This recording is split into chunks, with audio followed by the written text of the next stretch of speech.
Chapter 1369. Lin Yi was using all the time he had to practicing, and with Elder Yu in front of him, it was a good motivation. Elder Yu didn't expect Lin Yi to train after giving the suggestion, and was a little annoyed. Young thief, why aren't you helping us find the entrance? Why are you still training? Do you think you can beat me just because you've been training for a while? That's hard to say, you're injured now, and if I work a little harder, I'll be able to fight you to a draw. Lin Yi said faintly. Right, I might as well tell you that General Wei Wu and I are telepathic. Thanks for telling me it's a healer, and I can get it to heal when I'm not strong enough. You can't, so I'll just drag it out until you die. Lin Yi could see that Elder Yu was interested in General Wei Wu, and in order to stop him from thinking about it, Lin Yi had to warn him first. He didn't want to start a conflict with Elder Yu before he found the medical notes. Humph. Elder Yu humphed coldly. He was indeed injured, but he had been hiding it. That attack from the spirit beast wasn't fatal, but it did affect his strength a little, and he couldn't maintain his peak condition. His right arm in particular hadn't healed yet, and he couldn't use his full strength. It was a lot more taxing for him. Elder Yu didn't know that Lin Yi was going to kill him. I'll give you everything I promised you, but if you don't go find the entrance, wouldn't that be a waste of time? Elder Yu said after a sigh. I'm not good at this. It's good enough that I could tell there's something wrong with the pillar. Lin Yi said nonchalantly. If you want to go find it, don't get in my way. You! Elder Yu was a little pissed, but since Lin Yi was practicing, Elder Yu thought about it and decided to continue practicing as well. He sat down cross-legged and started practicing. He wasn't good at finding these traps, and so he might as well practice. And so, Lin Yi and Elder Yu, one old and one young, started practicing not too far away. Lingshan and Yutian, on the other hand, were too embarrassed to practice, so they pretended to look for the traps on the pillars. Songshan, Chu's villa. Today was the weekend. Saturday. Gooden was there as a bodyguard, but the atmosphere in the villa was a bit heavy. I'm so bored. Yao Yao sis, I don't know what to do. Yushu laid on the sofa, yawning lazily. She turned off the tablet in her hands and complained to Meng Yao. Then what do you want to do? Meng Yao was playing Monopoly on her phone to kill time. Where did Shield Bro go? There's been no news of him for days. Maybe we should go look for him? Yushu suggested. Find him? Where could he find it? Lin Yi's looking for the fire spirit's fruit for Xiao Xiao, not playing. Don't disturb him. Meng Yao said. If you're bored, we can go shopping with Tang Yin in the afternoon. Shopping, huh? It's so boring without Shield Bro. Yushu was a little dispirited as she turned to Gooden, who was sitting at the entrance, staring blankly. Hey Lilaire, Shield Bro's your boss. Why are you so boring? You're always so bored, and you're even blocking the entrance. What kind of bodyguard is this? Gooden's actions made Meng Yao quite troubled as well. Wasn't this bodyguard a little too professional? When they were in the villa, he sat at the entrance like a door god, not caring about the time. When Meng Yao and Yushu went out, he just sat in the car like a bodyguard, not saying a word. Boss told me to protect you guys, and I think that's the only way to keep you guys safe. Gooden said matter-of-factly. Oh, you beat me. Yushu was a little speechless. This guy didn't listen to her at all. He was a stubborn man, doing whatever Lin Yi told him to do, and not doing anything he wasn't told to do. And so, without Lin Yi as the chef, the villa went back to Faubert's 3 meals a day. In one of the luxurious villas on the outskirts of Donghai City, a hale and hearty old man in a white robe was glaring at the man in front of him who had lost half of his arm. The other party was so vicious that he beat you into a cripple? Master, please seek justice for your disciple. Please avenge your disciple. The man with half an arm missing was Ma Zhu, crippled by Lin Yi's energy bomb. Seeing that his master was finally here, Ma Zhu couldn't hold back the sadness in his heart anymore. He cried, Your disciple's golden shield is gone, I can't train anymore. Don't worry, I'll make sure that Lin Yi bastard wishes he was dead. I'll let you kill him with your own hands. This old man was Jean Wudi, an Earth-class early-phase peak physical practitioner. Thank you, master. But sigh. Ma Zhu couldn't help but sigh as he thought about his situation. Don't worry, I'll think of a way for you to get some spiritual arts for you. You won't be able to go far on the physical path, but it's the same with spiritual arts. You'll be able to achieve more with both internal and external training. Jianghu consoled. But he knew that Ma Zhu was probably a cripple for the rest of his life. This villa belonged to the Eastern Xizhen family, and Jianghu was warmly welcomed by the Zhen father and son. Elder Wudi, your arrival really brings light to our humble house. Zhen Dazhou was extremely respectful to Jianghu. Please take a look, is there anything else you need? Humph, no need to please me. I know what you're thinking. Jianghu didn't fall for that. You don't need to be so fake, I'm here to avenge my disciple. Of course, if that kid is your enemy, I'll take care of him, so you don't need to thank me. I still need to thank you. Zhen Dazhou was a little awkward. This is just a small gift for me, please accept it, Elder Wudi. With that, Zhen Dazhou handed a red packet to Jianghu. What is it? Jianghu asked faintly. It's a 10 million deposit certificate. Zhen Dazhou didn't expect Jianghu to ask so directly. He paused, but still said it honestly. Oh. Jianghu nodded and took it. Speak, what do you want me to do? Chapter 1370. Dazhou, on the other hand, relaxed a little upon seeing Jianghu being so easygoing. He liked this type of person the most, taking money to get rid of trouble. He cut to the chase. Elder Wudi, it's like this. Our Yingjun has been drooling over the two girls by Lin Yi's side for a long time. All this happened because of those two girls, so we can't let them go this time. If your son wants to play with those two girls, just say it. What do you mean by cause? I don't care how it happened. All I know is that my beloved disciple was hurt by that little bastard Lin Yi, so I'll go after him. Wudi humphed. But since you gave me 10 million, isn't it just two girls? I'll just grab them for you on the way. Many thanks, Patriarch Invincible. Zhen Dazhou hurriedly expressed his gratitude. Spending 10 million on two girls was a little painful for him, but he had to spend it. The reason was that his son, Zhan Yingjun, was turned into a eunuch by Lin Yi, and while he was treated by Yao Wang, the effects weren't that obvious. And so, Yao Wang came up with an idea. Since Yingjun was drooling over Meng Yao and Yushu, why not capture them and stimulate Yingjun a little? Who knows, there might be some unexpected effects, and it might cure Yingjun's impotence right away. For the sake of House Zhen, Dazhou had no choice but to take out 10 million for Jianghu to capture Meng Yao and Yushu for his son to play with. Curing his son's illness was the most important thing. Jianghu coming down the mountain wasn't a secret, and so when he arrived in Donghai, House Yu, Shao family, Hidden House Zhao, and Hidden House Pai received the news.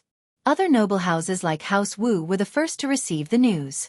After all, Jianghu was a physical practitioner, and House Wu naturally paid close attention to him. Zishan, Jianghu has arrived in Donghai.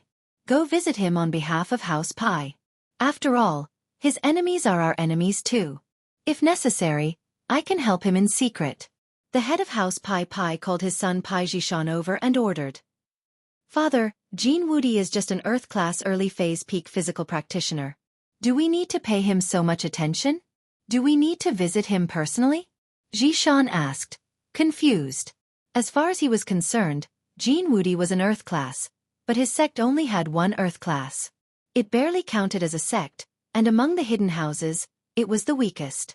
If it weren't for Jianghu, his sect would be the same as the common world's noble houses. Zishan, don't underestimate Jianghu.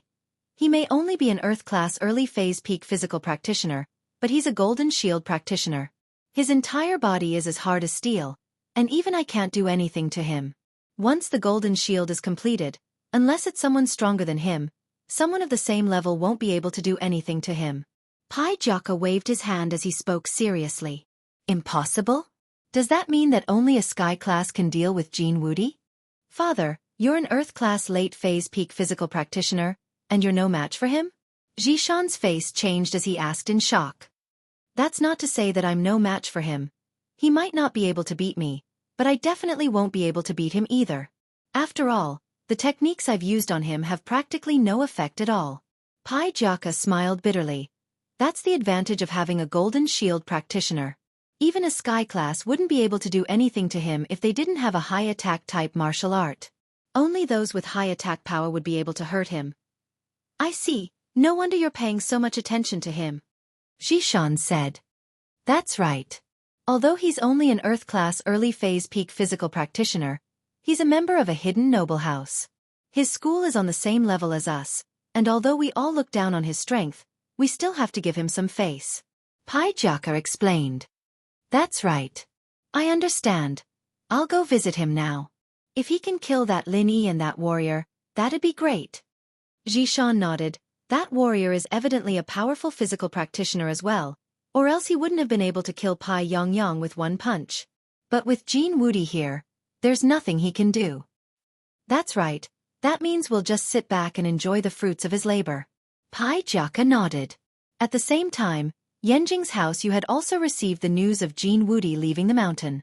On one hand, they were happy that someone was looking for trouble with Lin Yi, but on the other hand, they were a little disappointed. House Yu's revenge couldn't be taken by them, and now it was in the hands of an outsider. But Boss Yu was on a mission to hide House Yu, and he couldn't leave. He couldn't stop Jianghu either, and could only console himself that whoever killed Lin Yi was the same. As long as the revenge was done, who cared how it was done? In the hidden house Zhao, while they knew that Jianghu was looking for trouble with Lin Yi, the head of the house, Zhao Guangyin, could only keep quiet. Everything in House Zhao was decided by the old man. He was the head of the house in name, but his power was small. If he could touch Lin Yi, he would have done it a long time ago. This time, Jianghu had solved a problem for him, indirectly avenging Qibing. However, he couldn't say this aloud, so he just gave Qibing a call and told him to keep an eye on the situation. Qibing, while I can't avenge you personally, this time, Jianghu is also looking for trouble with Lin Yi. When he does, you should go take a look as well. It'll count as getting revenge for you, Guangyin said as he dialed Qibing's number. Dad, it's such a shame that it's Jianghu. It'd be great if I killed Lin Yi myself. Qibing was a little reluctant. Qibing, you know my situation. It's very awkward in the hidden house Zhao. The old man doesn't give me any power, and I, as the young master, can't mobilize any Earth class and above. If I want to kill Lin Yi, I need an Earth class, Guangyin said. And my brother, your uncle, is also eyeing the position of the head of the house. If it weren't for the fact that Xiao Jin from House Yu is my wife, my position wouldn't be so secure. So, son, you have to understand me. Chapter 1371. Qibing might have said that, but he didn't think that way. He wanted to be the head of House Zhao too. He was only saying that because he wasn't strong enough, but no matter what, he had to let Guangyin take the seat first if he wanted to be the head of House Zhao. Of course, Qintian received a call from Gong Gao as well. Qintian, how have you been? I heard that 2 of the Xiao clan's experts were killed? Gong Gao went into isolation after breaking through to Mystic mid-phase. He heard this shocking news as soon as he came out. He knew that his grandson was close with the Xiao family, and he was worried that he would be dragged into this. That's right, he was killed by my boss with a single punch. They were Mystic late-phase peak physical practitioners, and my boss killed them with one punch. That's pretty amazing. Qintian said proudly. Your boss? What? You're saying that your boss killed the Pai Masters? What's going on? Since when did you have a boss? Gong Gao was shocked when he heard Qintian's words, his heart about to explode. You're a part of this too? Don't you know that they're a hidden house? You're in big trouble now. I didn't partake in it. I only accepted him as my boss after. I saw him kill Pai Yongyang with one punch, that's why I accepted him as my boss. If he gives me some pointers, I'll be rich. Qintian said gleefully. Idiot! You!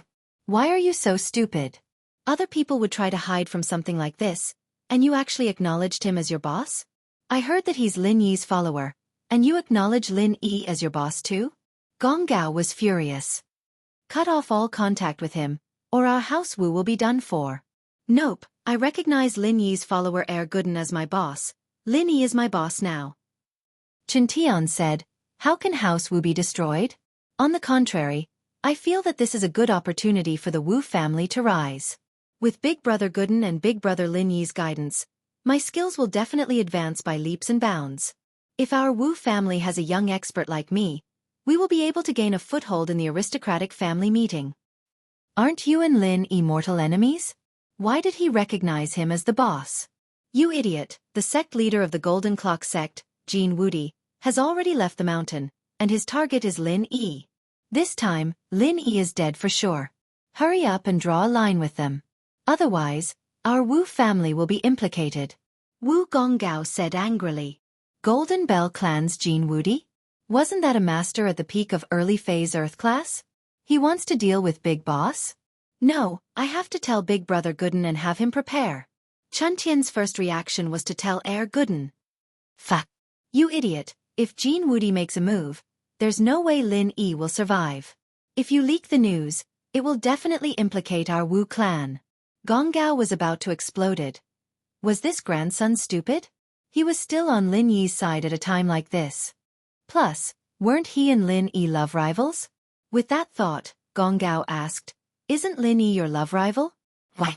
Oh, since Big Brother likes Sun Jingyi, I, as his follower, can't fight for her. I can only give her up. But it doesn't matter. What's a man afraid of not having a wife? Once I become a mystic, I'll be able to find anyone I want. It's not a problem for me to have multiple wives. Chen Tian was quite open-minded. Sun Jingyi is good, but she doesn't belong to me. I won't waste my effort on her. I don't want to make Big Boss unhappy. All right, Grandpa, I won't talk to you anymore. I have to hurry and find Boss Gooden. You traitor. What a traitor. I'm so pissed. Gonggao's heart spasmed, and his eyes rolled back as he fainted. But Chen Tian had already hung up, not knowing that his grandpa had fainted again. Chen Tian rushed to the Chu villa where Lin Yi was, pressing the doorbell. The door god Heir Gooden heard the doorbell and walked out to see who it was. He paused when he saw Chen Tian. You're that Wu something? Why are you here? Wu Chen Tian. Chen Tian introduced himself with a face full of smiles. Boss Gooden, I'm here to tell you something. Tell me something? What do you mean? Gooden paused, not understanding.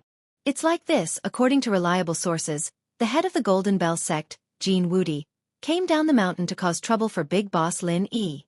I heard that he's an Earth-class early phase peak. I wonder if Boss Gooden can handle him? Chen Tian said. Earth-class early phase peak? Is he strong? Gooden frowned. He used to live in a village, and he didn't know much about strength classifications, so he really was asking if an Earth class was strong. But in Chen Tian's ears, it became Gooden's disdainful question. Was an Earth class strong? Haha, of course he's not that strong in your eyes, Boss Gooden, but I heard that his physical training has reached the peak of perfection, and he's a master of Golden Shield. Normal Sky class masters can't do anything to him. Chen Tian reminded. What Golden Bell cover at the peak? If he dares come, I'll kill him with one punch. Gooden didn't care if he had the Golden Bell cover or not. If he really came looking for trouble, he'd kill him with one punch. Ha ha ha ha. Suddenly, a piercing laughter came from outside the villa. From a car, a white-robed old man came down, and the laughter came from his mouth. Behind him were Zhen Dazhou, Zhen Yingjun, Pai Zhishan, the two Xiao family brothers, and Zhao Qibing in a wheelchair. These people all had a direct grudge against Lin Yi, so after visiting Jianghu, they came to watch. The white-robed old man was Jianghu. Zhen Yingjun, Pai Zhishan, the Xiao family brothers, and Zhao Qibing all thought that Lin Yi was dead for sure. Chapter 1372. Old man, what's wrong with you? Why are you laughing at our door? If there's nothing, leave. I'm the bodyguard here, and I don't allow strangers around here. Gooden looked at Wudi, thinking that he was an idiot. Kid, I'm Jianghu. Didn't you say you wanted to kill me with one punch? Jianghu once again laughed mockingly like he had heard a joke. Ha ha ha ha, ignorant brat. You're Jianghu? Gooden paused, not expecting this idiot to be the Jianghu Chen Tian was talking about. That's me, Wudi said proudly. He's Jianghu? Why's he acting like an idiot? Gooden looked at Wudi and turned to Chen Tian. Is there a mistake? Boss, I think it's him. Chen Tian looked at Jianghu. He hadn't seen him before, but he knew the people behind him. With them here, no one would try to impersonate Jianghu. Oh, then you're Jianghu. Old man, what are you doing here? I heard you're here to cause trouble for my boss? If that's the case, then I'll have to kill you with one punch. Gooden looked at Wudi. Ha ha ha ha. Wudi started laughing once more, extremely joyful. He turned around and looked at Zhen Yingjun and Pai Zhishan, his expression very interesting. Did you hear that? He said he's going to kill me with one punch. Do you think that's funny? Ha ha ha. Zhen Yingjun laughed. This guy is one. Overestimating himself and wanting to kill the invincible elder with one punch? Even 100 punches wouldn't kill him, he'd tire himself to death. Ha ha ha. Jin Wudi nodded in satisfaction at Jianghu's cooperation. Wu Qintian, what's wrong with you? Why are you on Lin Yi's side? Could it be that you want to become enemies with Xiao family, House Pai and House Zhao? Wang Ba pointed at Chen Tian. House Wu was Xiao family's ally. But who would have thought that Wu Qintian would suddenly take the enemy as his boss? Lin Yi is my boss now, so of course I'm on his side. Qintian said matter-of-factly. The people your Xiao family hired are too weak. They're too weak in front of my boss, let alone my boss. I want to learn kung fu from them. I want to become a powerful person. Wu Qintian, have you thought about the consequences? Wang Ba's face was disrespected, his tone darkened. You have to know that you are going against our Xiao family, House Pai, and even House Zhao. What are you? You're that old woman's son? Shut up first, or else I'll kill you too. And the rest of you, shut up. Guden was getting annoyed by these people. This Wu Qintian wasn't strong, but he was loyal. He took him as his boss, and he hadn't even taught him anything yet, and he was already so loyal. This gave Guden a good impression of him. Actually, Qintian was a bit arrogant, but he wasn't a complete idiot.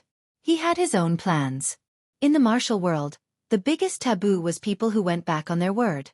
He used to be friends with the Xiao family brothers, so it wasn't a big deal. But now that he had Guden as his boss, things were different. So since Qintian had his eyes set on Guden, he'd follow him to the end. Of course, he had high hopes for Guden as well, thinking that he could win. Otherwise, why would Guden say that Earth class was powerful? Qibing started laughing loudly. Who do you think you are? Even Lin Yi wouldn't dare say something like that, and you're just a follower of Lin Yi. How dare you be so arrogant? Don't you know that people get hurt easily when they're too arrogant? Oh, I know, it's because you're too arrogant, that's why Shield Bro broke your leg. Yushu looked at Qibing sympathetically. At this time, Yushu and Meng Yao came out as well. They heard the commotion in the villa and naturally came out to see what was going on. They didn't expect to see so many people. Yushu, don't be so arrogant. Jianghu's going to play with you soon. Qibing's eyes flashed with hatred when he saw Yushu. Oh, that's not going to happen. Yushu said nonchalantly. It'll be Shield Bro playing with me. As for that Jianghu, he'll be pissing his pants when Jin Wudi dies. It doesn't matter what you say. Qibing didn't believe that a follower of Lin Yi could fight against Jin Wudi. But why wasn't Lin Yi here? Prophet Shu's always accurate. See for yourself if you don't believe me. Yushu looked at Qibing with disdain as if he was ignorant. What's going on? Meng Yao waved her hand, telling Yushu to stop talking. She looked at Guden. This Jin Wudi, he said he's here to cause trouble for boss. Should I just kill him? Guden pointed at Jin Wudi. You want to cause trouble for Lin Yi? Meng Yao frowned and looked at Jin Wudi. I don't just want Lin Yi's life. I'll bring you 2 girls back as well. I took 10 million from House Zhen to bring you back for them to play with. Wudi said nonchalantly, not afraid that Meng Yao would find out. You! Meng Yao wanted to ask what was going on, but the old man said something so shameless. She was a bit pissed. Guden, kill him then. Shoo, let's go back. Going back won't do anything. I'll take care of Lin Yi and this brat, and then I'll bring you back. With that, Wudi turned to Guden. Where's Lin Yi? Tell him to come out and die as well. This turtle, letting his follower take the blame. As far as Wudi was concerned, Guden was just an idiot, talking about killing people every time he opened his mouth. Didn't he know that his main skill was the golden shield? Did he think he was strong just because he killed 2 mystics from House Pai? Boss isn't here. He told me to protect Meng Yao and Yushu. If you want to capture them, then I'll have to kill you. Guden said seriously. Old man, do you really want to die? Chapter 1373. All right. Guden nodded. He was trying to distract Wudi and kill him in one move, but he didn't expect Wudi to give him the chance. Guden was overjoyed. Jin Wudi laughed and patted his chest. He stood in the courtyard and said, Hit me, I will let you hit me. Let's see if you can kill me. Ignorant brat. Have you heard of the golden shield? No. Guden said honestly, I don't know what you're talking about, but it sounds really strong. I should be able to kill you. Gooden's words drew a wave of laughter from everyone present, especially Zhan Yingjun and Qibing. Zhan Yingjun wasn't from a noble house, and he didn't have the rules of a noble house, so he didn't care. Qibing, on the other hand, was from a hidden noble house, so he didn't care either. The Xiao family brothers, on the other hand, didn't dare laugh too much since Zhishan and Qibing were there. Zhishan, on the other hand, was an introverted man. He came here to support Wudi, but he wasn't the type to show his emotions on his face. Plus, he knew that the two masters from House Pai weren't top-level masters, but they were killed so easily by Lin Yi's men. This meant that Uncle Pai's death wasn't a coincidence. Even if Go Huli didn't hit him, he wouldn't be able to live for long. If Lin Yi and Gooden were this strong, then where did these two come from? Could they really be from some ancient sect or ancient house? Even someone like Zhishan hadn't heard of these two before. These two couldn't have come out of nowhere, could they? Hence, before Pai Zhishan could confirm this point, he would not show his attitude. If even Wudi wasn't a match for them, then he'd have to go back to House Pai and plan things out. If these two really came from the ancient world, then House Pai would be in trouble. In the eyes of the ancient sects and families, the hidden aristocratic families weren't much. They were experts at the peak of the late phase of the Heaven Realm. Fine, then I'll let you hit me. If you can't kill me, I'll destroy your entire family. Jean Wudi looked at Gooden mockingly. He really didn't know fear, didn't he? He didn't even know about the golden shield and he dared to attack. Not far from the Chu family's villa, a black figure was anxiously making a phone call. Elderly, I am Shadow 13. Jean Wudi has come down the mountain, but I have been here for a few days and haven't seen Lin Yi. He seems to have gone out and only sent one of his brothers to protect the little Mississippi. Now Jean Wudi has come and said that he wants to capture the little miss. The Black Shadow's voice was a little rushed. What? How is Jean Wudi so fast? Elder Li was visibly shocked. He hadn't expected Jean Wudi to come down the mountain in just a day. Originally, he wanted to inform Lin Yi through the Dark Shadow group to make preparations or to lie low for a while, but he didn't expect that the other party wouldn't give him any time at all. What do we do now? Dark Shadow, requesting backup. Shadow 13 said, both sides are at each other's throats, but from what Jean Wudi said, the little miss will be fine for now, but that Zhan Yingjun wants to take her away. If we have time, we can save her. Elder Li's heart was burning with anxiety, but there was nothing he could do. These years, his control over the Dark Palace was getting weaker and weaker. All the power was concentrated in the hands of the Great Elder, and he could only control the Dark Shadow Group. But the Dark Shadow Group's cultivation was the kind of qinggong that was used for hiding and gathering information, not for attacking. Other than the Dark Shadow Group, however, he couldn't use anyone else. I'll report to the Grand Elder right now. Elderly said, keep an eye on the situation, report to me immediately if there's any news. Yes, sir.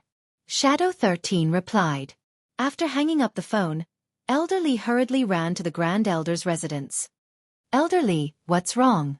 The Grand Elder glanced at Elderly, who ran in anxiously, frowned slightly, and asked indifferently, You're already an adult, why are you so anxious?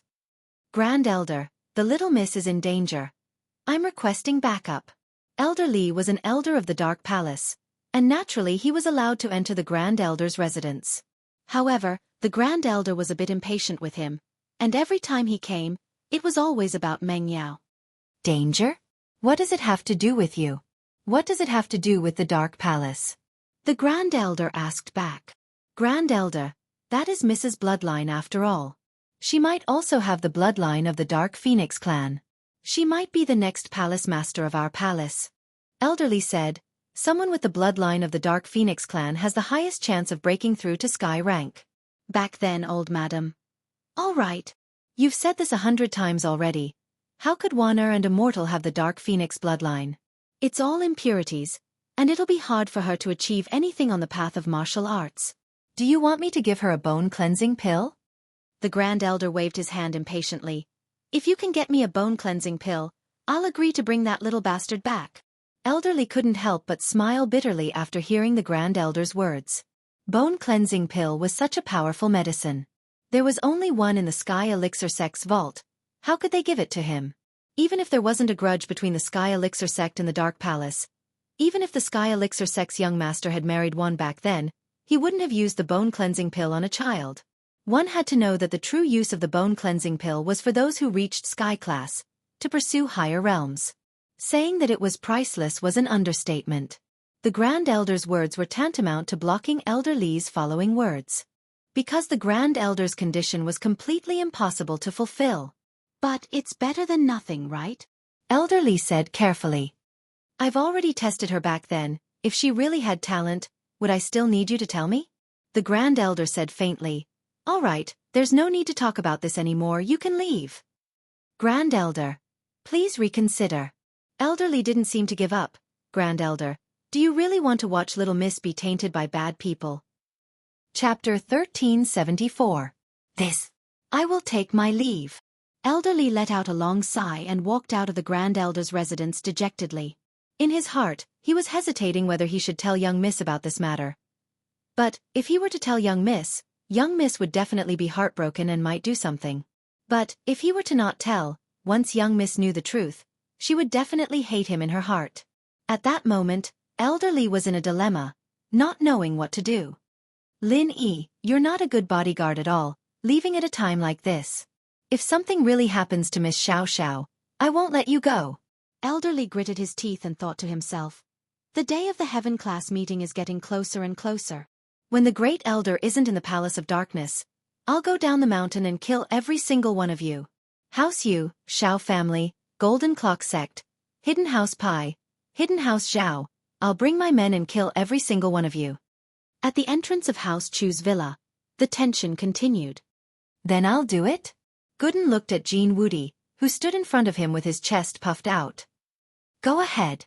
Wudi stood proudly in the yard, his eyes full of disdain. Even those famous masters from the hidden houses wouldn't dare say they could kill him with one punch, let alone an ignorant kid like you. Ask them if they could even injure him with one punch. They wouldn't even break a bone in his body. Gooden nodded and gritted his teeth, channeling his energy, and punched out. Pang! There was a loud explosion and Jean Wudi disappeared. Where did he go? Gooden paused. Jianing Jun suddenly burst into laughter. Ha ha ha ha, old ancestor Wudi dodged it. Look at your idiot face. But did Jean Wudi really dodge it? Gooden felt that he'd definitely hit the target, and he'd used all his strength to do it. He didn't know how strong an Earth class was, but just looking at these people's faces, he knew that they were strong. In order to kill this person, Gooden had to use all his strength to do that punch. The goal was to kill Jean Wudi with one punch, to prevent any future problems. Luckily, he didn't need to sneak attack. Jean Wudi gave him a chance to go all out. After that punch, Gooden felt the blood in his body surge, and the poison in his body couldn't be suppressed anymore. It was starting to move. Gooden had a limit to how much strength he could use, and this time, he was at the edge of his limit. But, Gooden was an honest guy, but he wasn't stupid. He couldn't do anything inappropriate right now, or Mengyao and Yushu would be in danger. He wouldn't be able to complete the mission his boss gave him. Gooden was starting to regret it. He should have killed Pai Yongyang and Mr. Pai with one punch the first time he saw them. He didn't waste so much energy and end up fighting them a second time. Only the idiot Jianing Jun thought that Jean Wudi had dodged it. Pai Zhishan's expression was ugly. Jean Wudi's dead. Chen Tian suddenly pointed at the wall outside the villa excitedly. Everyone followed Chen Tian's gaze and saw that Jean Wudi's entire body had sunk into the opposite wall of the villa. His chest was caved in, his eyes were bulging out, and his mouth was full of blood. Evidently, he wasn't going to make it. Gooden breathed in relief. It was good that he was dead.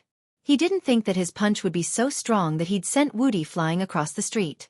No wonder he was looking for him. Wah! Qi Bean paused. He's dead. Zhishan took a deep breath and walked towards Gooden. What are you doing? Do you want to die too? Gooden said fiercely. He couldn't do it again. Hero Godan, you've misunderstood. Pai Zhishan stopped in his tracks, not daring to walk any further. This guy looked like a simple-minded person, but he could easily kill someone with a single punch. Pai Zhishan didn't dare to do anything rash. If he was killed by this guy again, it would be a huge loss. What misunderstanding? Gooden asked. There seems to be some misunderstanding between you and House Pai. I'm the young master of House Pai, Zhishan. I apologize on behalf of the two Pais. We, House Pai, have no intention of becoming enemies with you and your boss Lin Yi. We hope you don't mind, Master Gooden. Zhishan was a man who knew when to give and when to stand up. He was the proud first successor of House Pai, and it was hard for him to say something like this. But he had to lower his head when he was under someone else's roof. Zhishan understood the situation. This Gooden was too strong. He could kill someone like Jianghu with his golden shield in one punch. Wouldn't that be like a game to him? Even his father, Pai Jiaka, couldn't do anything to Jianghu, so if this guy were to beat his father, it'd be a piece of cake. Oh, I killed those two already, and they learned their lesson. I won't cause you any trouble. If there's nothing else, you can leave. Gooden said it like it was nothing, but he was panicking on the inside. He forced himself not to spit out a mouthful of blood, feeling really uncomfortable. If that's the case, then I'll be leaving. We owe you a favor, Master Gooden.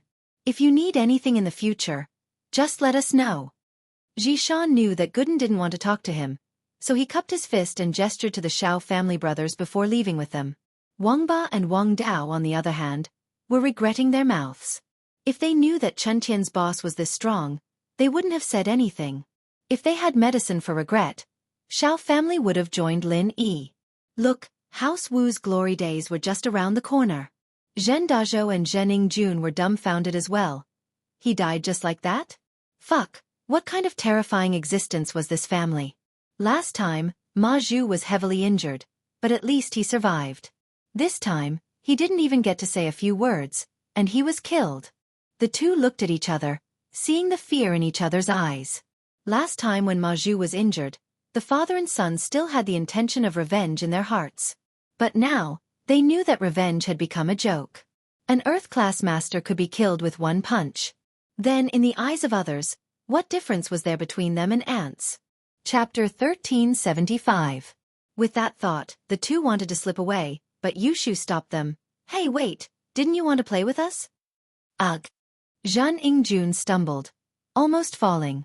Play with his head, he might not be a man or a woman right now, but he wasn't dead yet. If he played with her, then he'd really be dead. So he quickly smiled and said, Ha, Sister Shu, I was just joking.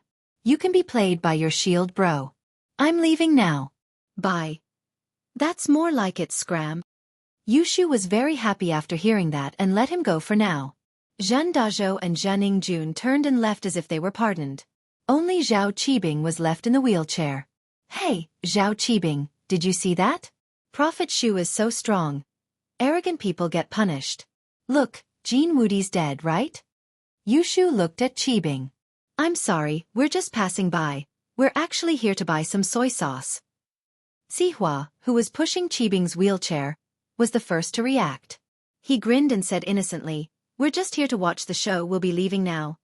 Yeah, we're here to watch. Qibing quickly said, annoyed. He shouldn't have come if he'd known. What the hell was this, Jean Wudi? Invincible? Invincible my ass. Qibing left as well, and Gooden's calm face turned an unhealthy shade of red. Piff dash. He spat out a mouthful of blood and held his chest. He hadn't felt this in years, ever since the first time he felt this pain. He'd been drinking the mystical spring water ever since, but now that he didn't have any, he could only endure it. Boss, what's wrong? Chen Tian was calling someone to get rid of Jean Wudi's body. This wasn't a problem for a noble like him, but he saw Gooden spitting out blood. Shao, what's wrong? Yushu jumped up. Are you hurt? Zhou Jiaming, are you okay? I'll call Faubert and get him to send you to the hospital? Meng Yao asked. No need. Gooden waved his hand. He knew his situation, and going to the hospital wouldn't help much. Chen Tian quickly held him up. Boss, I'll help you in. Gooden nodded, thinking that Chen Tian was a nice guy. He wanted to take him in as a follower. After entering the villa, Gooden sat on the sofa with an ugly expression on his face, as if he was about to die from a disease. Boss, what do we do now? House Wu isn't as rich as you, but we do have some good medicine. Should I get someone to send you some? Chen Tian asked. No need. Thank you. Gooden looked at Chen Tian and sighed. I'm injured, so I need to rest for a while. Boss Lin Yi isn't back yet, so can you stay in the villa and protect Meng Yao and Yushu? He had no choice but to give Chen Tian the task of protecting Meng Yao and Yushu. He didn't know what Xianxia was like, but he didn't have a choice. He'd let Faubert stay at night, and with Faubert there, Xianxia wouldn't be able to do anything. Deal. Gooden didn't know what Xianxia's personality was like, but it was a last resort. He'd let Faubert stay at night as well, and with Faubert there, Xianxia wouldn't be able to do anything. Deal. Xianxia patted his chest without hesitation. Boss, don't worry, leave this to me. I'll protect Meng Yao and Yushu. I'll be here if they're in trouble. Xianxia's arrogance was real, but his words were true. He had no choice. As the heir of House Wu, this was the first time he'd stood on Lin Yi's side, and after what happened today, he was now Lin Yi's follower. If something really happened to Meng Yao and Yushu, it meant that Lin Yi was done for as well, and so was House Wu. So, he could only do his best to protect Meng Yao and Yushu. There was no other way. Everything that happened fell into Shadow 13's eyes. After Jianghu died, he called Elder Li again. How is it? Is the mist taken away? Elder Li picked up the phone and asked worriedly, his voice lacking the calmness that an elder of an ancient sect should have. It wasn't his fault. This involved the daughter of the miss he loved the most. How could he keep calm? Elder Li, Jianghu's dead. That was the first thing he said. Dead. Elder Li was shocked. How did he die? Did a master do something? No, it's Lin Yi's follower, that Gooden hero or something, and he killed Jianghu with one punch. Shadow 13 was shocked as well. Just what kind of person was this, to be able to kill an Earth-class early-phase peak with one punch? He killed Jianghu with one punch? How strong is he? Elder Li's mouth was wide open. Wasn't this Lin Yi follower too strong? Yes, one punch. More accurately, it was 2 fists. As for how strong he is, I can't tell. Shadow 13 frowned. I can tell Jianghu's strength, I can tell Pai Jishan's strength, but I can't tell how strong this Gooden hero is. What? You can't tell? How old is he? Elder Li was even more shocked. The Dark Shadow group wasn't good at attacking, but they were good at gathering intel. They had a special ability that allowed them to see through a practitioner's strength, and the Dark Shadow group couldn't see through them unless they knew how to hide their strength, or if they were already Sky-class late-phase peak, starting to return to their original state. But how old was Lin Yi's follower? How could he be a Sky-class late-phase peak? Not old. He should be around 20. Shadow 13 said, I suspect that he doesn't have any strength at all, he's an unranked master. Unranked master? Elder Li paused. An unranked master could kill Jianghu, an Earth-class early-phase peak with a golden bell shield. Chapter 1376. Phew. But no matter what, this matter has passed peacefully. Little Miss is fine, and I can rest assured. Pay close attention to the follow-up news, and report to me at any time. Elder Li finally let out a sigh of relief in his heart. It seemed like Lin Yi had arranged everything perfectly, and he'd worried for nothing. He was an elder of the Dark Palace, and he wasn't even as good as that little bodyguard of Lin Yi. Yes. Shadow 13 replied, Don't worry, Elder Li, but we, the Dark Shadow Group, can only gather information. We can't deal with sudden incidents. This Shadow 13 was one of Elder Li's confidants, so he didn't have to worry too much about what he said. I'll have to fight with the Grand Elder again, but you've brought good news this time. It seems like this Lin Yi's background is strong enough. Elder Li exclaimed, If he really is that strong, then I'm sure the Grand Elder won't stop us. Shadow 13 didn't dare say much about the internal affairs of the Dark Palace, and hung up after listening quietly. Elder Li, on the other hand, headed to the Grand Elder's residence. Why are you here again? Seeing that Elder Li had returned, the Grand Elder was immediately a little annoyed. Why was there no end to this person? His face was a little cold. Grand Elder, I have something important to report. Elder Li said quickly. If it's about that little bitch Meng Yao, then don't bother, I'm going to train. The Grand Elder interrupted impatiently. This matter concerns the little miss, but... Elder Li was a little hesitant. The Grand Elder's words had blocked all the words he wanted to say. But what? Whether she lives or dies has nothing to do with me. The Grand Elder waved his hand, ready to chase him away. Grand Elder, let me finish. It's like this, that Jianghu was killed. Elder Li saw that the Grand Elder wasn't giving him any leeway, and he could only continue. The one who killed Jianghu was Lin Yi's follower. What do you want to tell me? Is Lin Yi's little brother very powerful?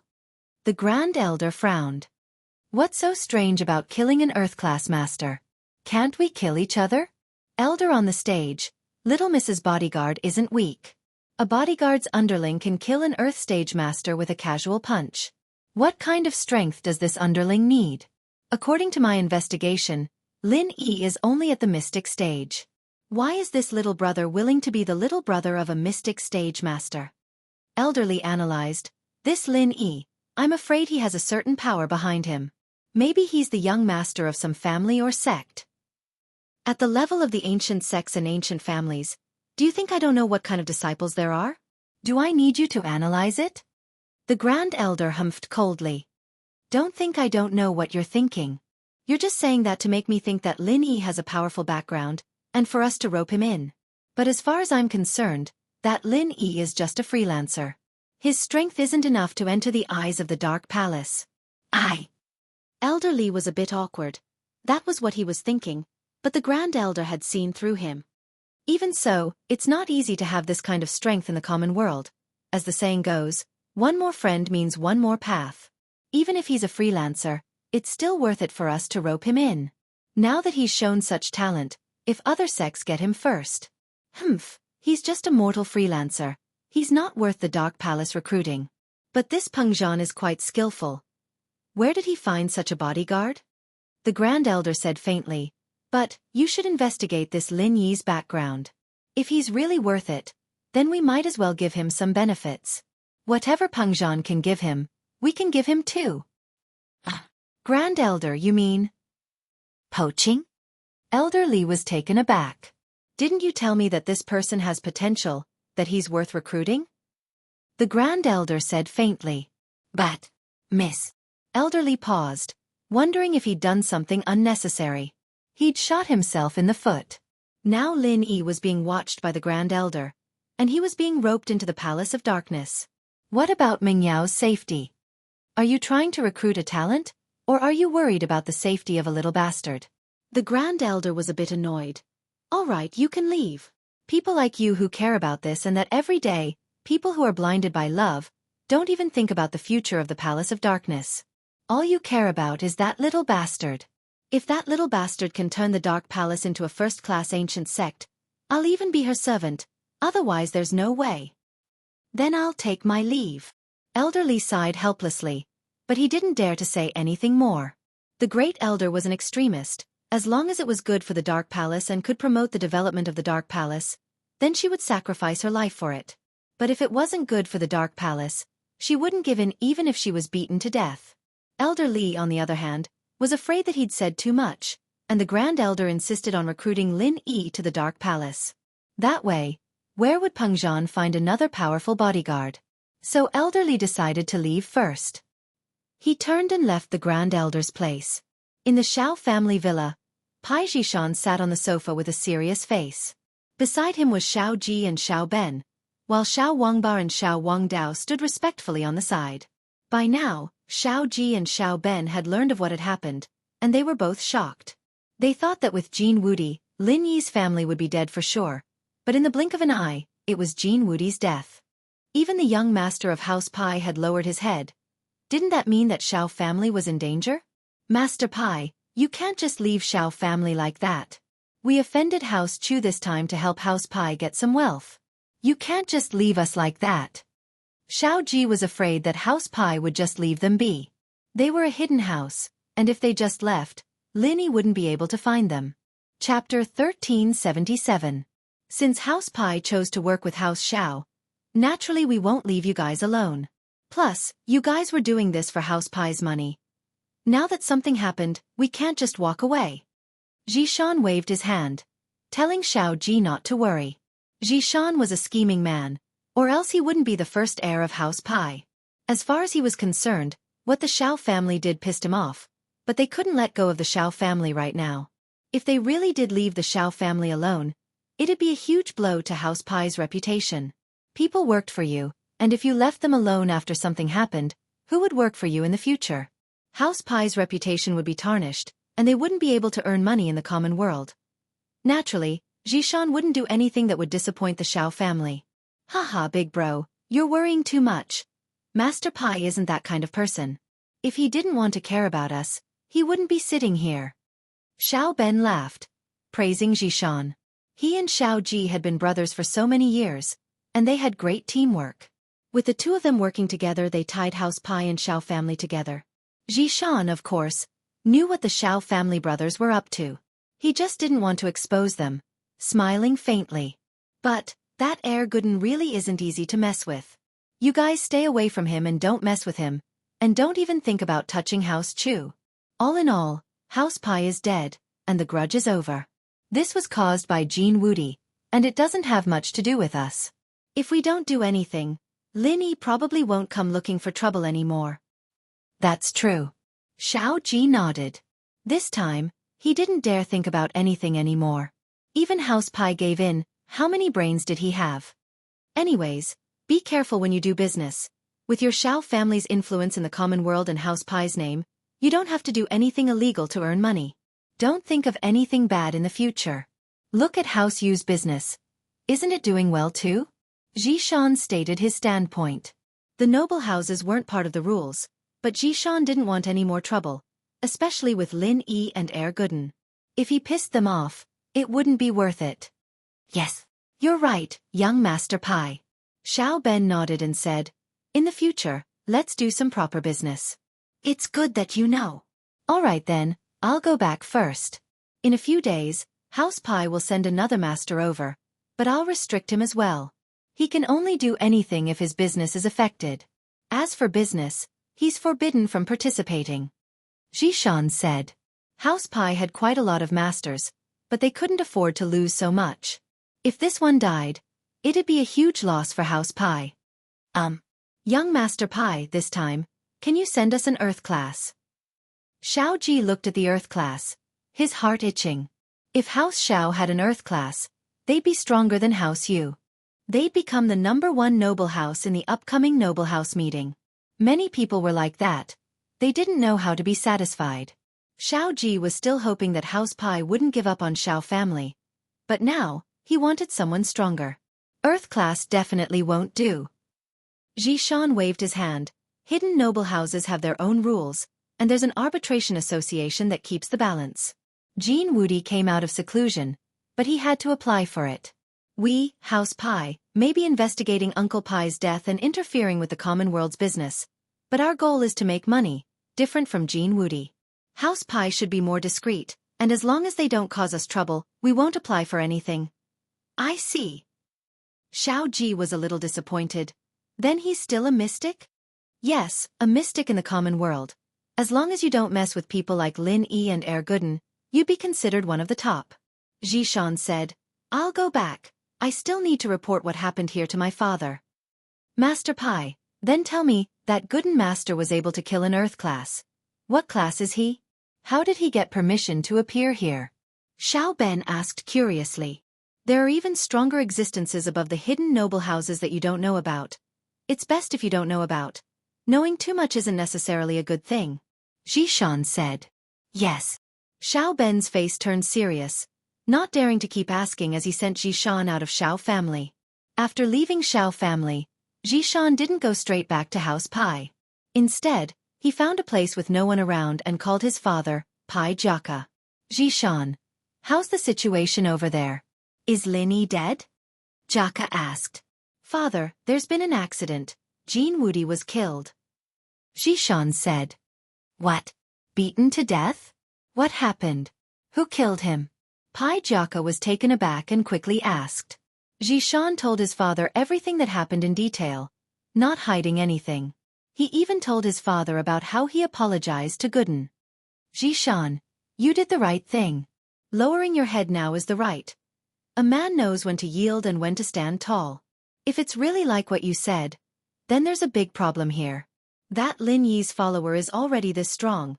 He's probably from the ancient level. Jaka said seriously, if that's the case, then House Pai can't mess with him. Yeah, father, but the weird thing is when this Gooden attacked, I didn't feel any energy ripples from him. It's like he's not a practitioner. This was what Zhishan found strange. No energy ripples? How is that possible? Whether it's a spiritual practitioner or a physical practitioner, they all show their strength when they attack. It's impossible to hide it even if they wanted to, so why can't you feel it? Jiaka paused. That's the only thing I'm confused about, Zhishan said. Here you look around stealthily.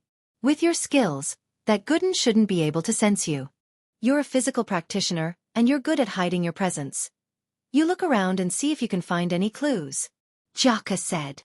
All right, I haven't left any more. I'll go take a look, Zhishan nodded. Chapter 1378.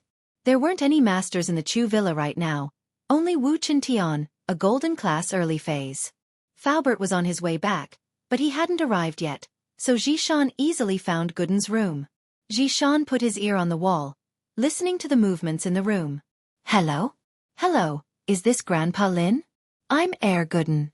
Gooden was weakly calling old Lin on the phone. Now that he saw Lin Yi, he naturally got old Lin's number again. Now that Lin Yi wasn't here, he could only ask old Lin for help. Heir Gooden? How are you? Why do you sound so weak? What's wrong? Old Lin didn't know what to make of Gooden's sudden call. He knew that Lin Yi had asked Gooden to protect Meng Yao and Yushu, but he wouldn't call if it wasn't something important. Grandpa Lin, I've used up all my strength, and I can't suppress the negative effects anymore. What should I do? Lin Yi boss isn't back yet, and I can't leave the villa yet. If I don't finish the mission. Gooden said. What? You've used up all your strength? Old Lin paused. Heir Gooden, if that's the case, you have to come back immediately. Otherwise, your life might be in danger. It's fine, I can still hold on. Gooden smiled bitterly. Plus I have to hold on. This is the mission boss gave me, and I can't let him down. Then you can't use any more strength. Just lie in bed every day, and when Lin Yi comes back, you go back to West Star Village immediately. Old Lin said after a sigh. He knew Gooden's personality. He was honest, but stubborn. He promised Lin Yi that he would do something, and he wouldn't stop halfway.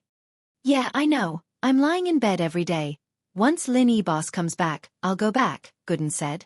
Hearing this, Pai Zhishan's expression became even more confused. What was going on? There seemed to be a limit to Gooden's strength. Once it's used, it can't be used again? Moreover, he was leaving? Does that mean that this person is no longer a threat? No wonder she couldn't tell what level Gooden was at. He wasn't a practitioner at all, but had some special properties that allowed him to use unimaginable strength. But Zhishan was a careful man. He didn't dare go in and test the waters. He didn't want to make Gooden and Lin Yi his enemy right now.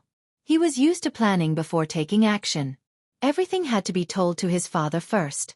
Everything had to be discussed before a decision could be made.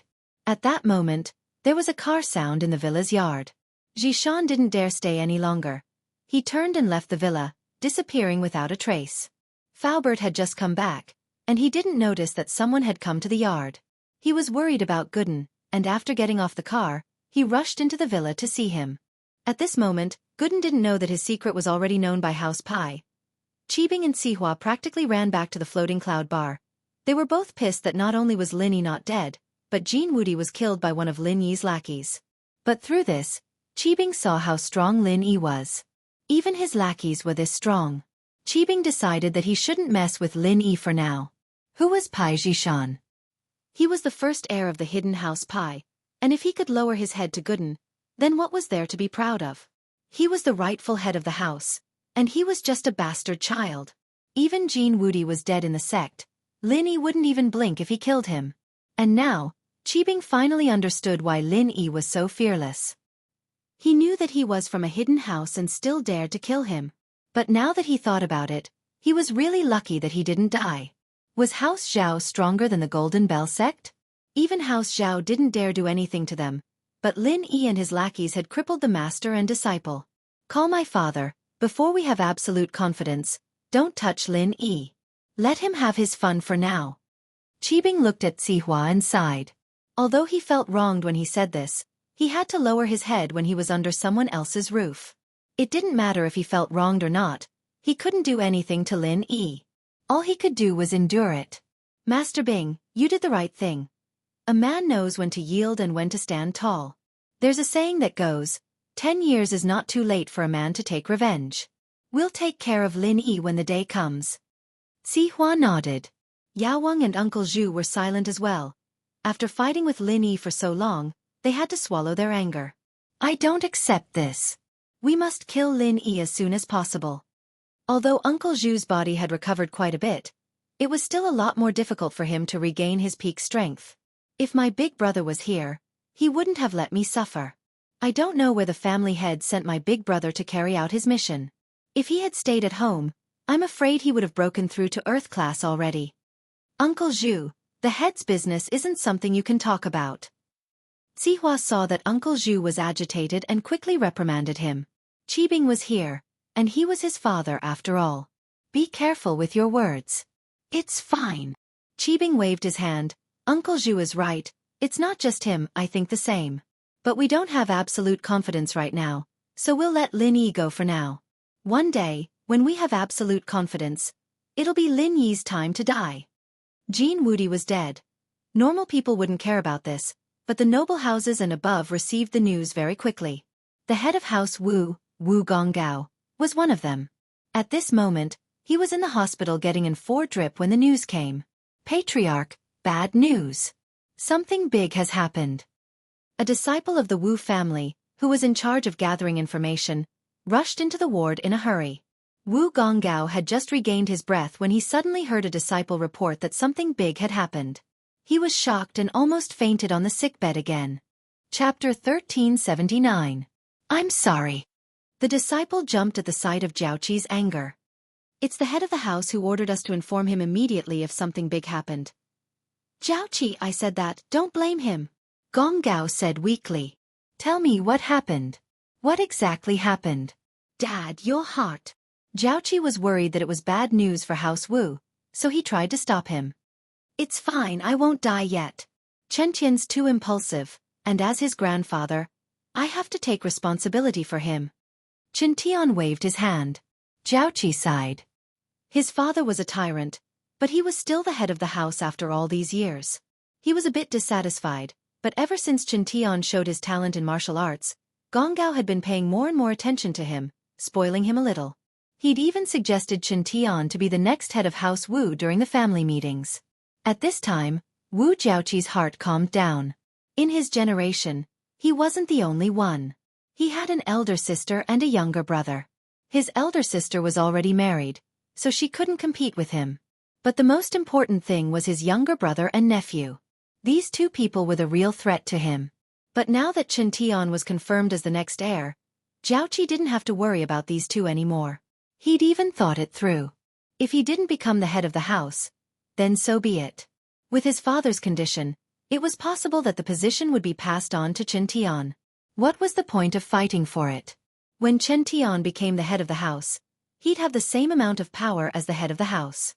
However, Wu Jiaolong's younger brother, spoke up at this moment.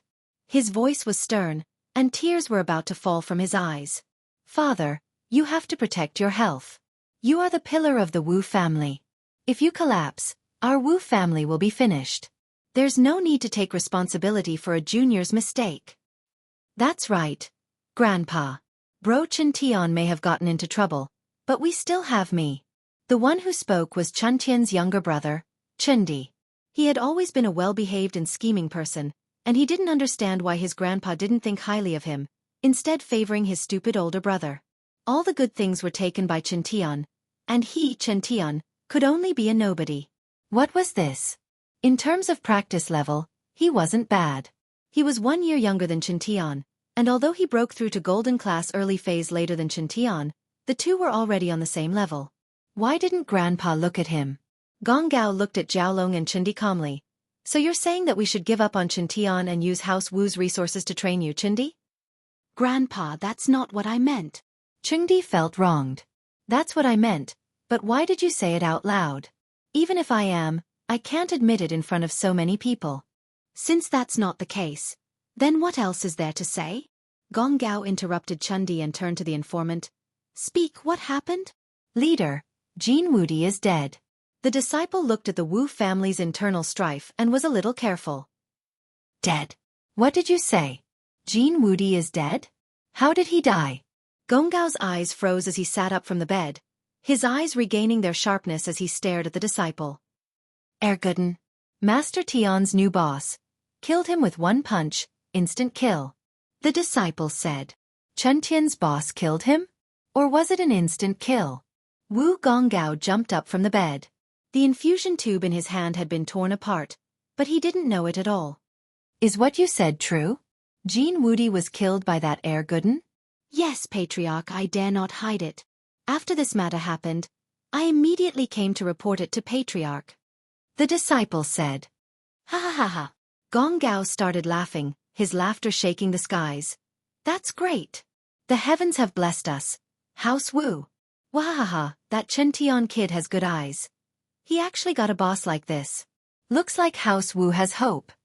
At this time, other than Wu Gonggao, the happiest person was probably Wu Jiaoqi. Previously, he was still trembling with fear because of his son's matter, fearing that his younger brother and nephew would join forces to seize the position of the family head. But now, it seemed that the dark clouds had passed and the rainbow could be seen. It's all thanks to your teachings, father. This Chen Tian is lucky, he doesn't have that many schemes, but it's easier for people to accept him this way.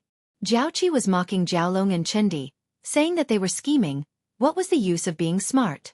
They weren't even as good as a random boss Chen Tian had chosen.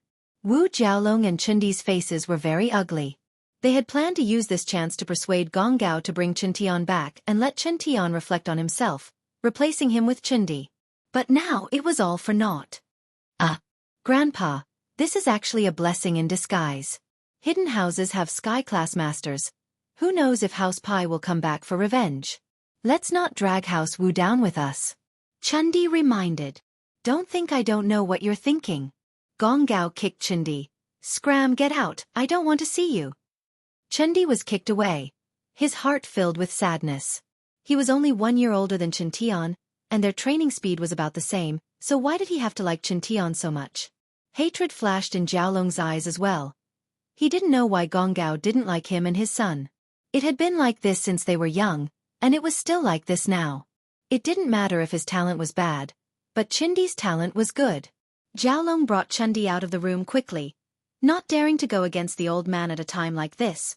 After Jiaolong left, Gonggao's face calmed down. He turned to Jiaoqi, call Chen Tian immediately and ask about the situation. Chapter 1380. Chen Tian had taken over Guden's position these days, sitting at the entrance of the villa's living room, eating and sleeping here, becoming another door god. Guden breathed a sigh of relief as he saw this. He was a calculative man, and this was a test for Chen Tian. If he really did his job well, then he wouldn't mind recommending him to Lin Yi when he came back. Chen Tian didn't mention a word about Guden's injury to Gonggao and Jiaoqi.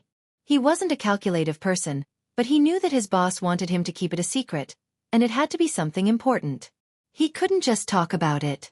Chu Villa, other than having Chen Tian as Meng Yao and Yushu's bodyguard, there wasn't much of a change. Jiang Wen, on the other hand, knew that Guden had killed Jean Wudi, but he wasn't afraid of anything. He was always in the dark, so he wasn't worried that Guden would come to him. However, Guden's identity pissed him off even more. Fuck, this Guden is Lin Yi's follower.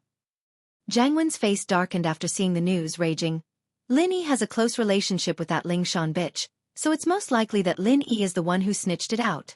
The news came from that Guden. Calm down, young Master One. Killing Jean Wudi isn't a big deal. My biochemical experiments are in the late stages, and in time, I'll be able to develop a great strength pill. If a normal person eats it, they'll be able to punch armored vehicles and kick UFOs. The professor said faintly. Plus this time, other than getting money, our plan is to screw Lin Yi over, right? Even if Lin Yi and Ling Shan are close, Ling Shan won't be able to protect Lin Yi in front of the evidence. If she dares to do anything, then we'll ruin her name as well. With Ling Shan gone, it'll be easier for us to get money in Songshan. Yeah, you're right. Is the test subject here yet? Jiang Wen nodded. It's already here. I'm currently doing the last bit of stimulation on him. The Fire Wolf Gang's best plastic surgeon and hypnotist are also working hard to ensure that there won't be any mistakes. The professor said. Before this, his status was equal to Jiang Wen. One could even say that he came here to do some experiments under the orders of the Firewolves.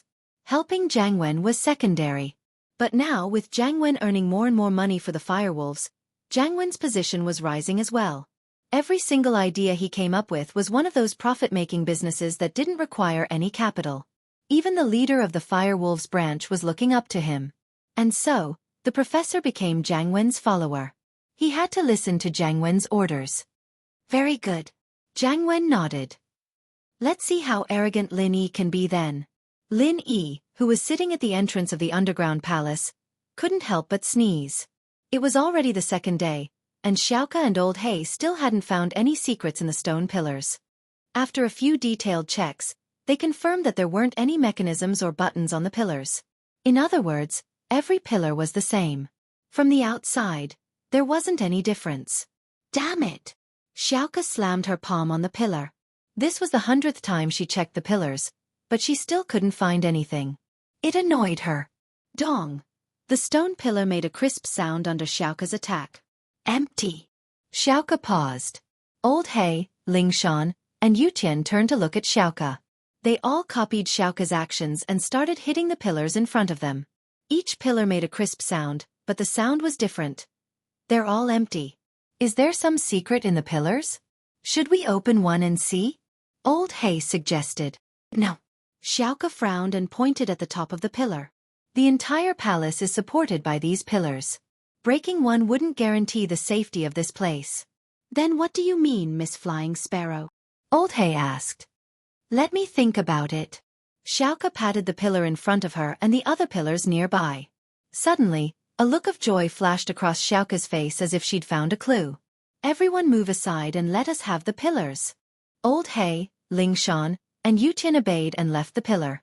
Xiaoka knocked on every pillar in the palace, and after listening to the sounds, she stood in the middle of the palace and pondered for a while.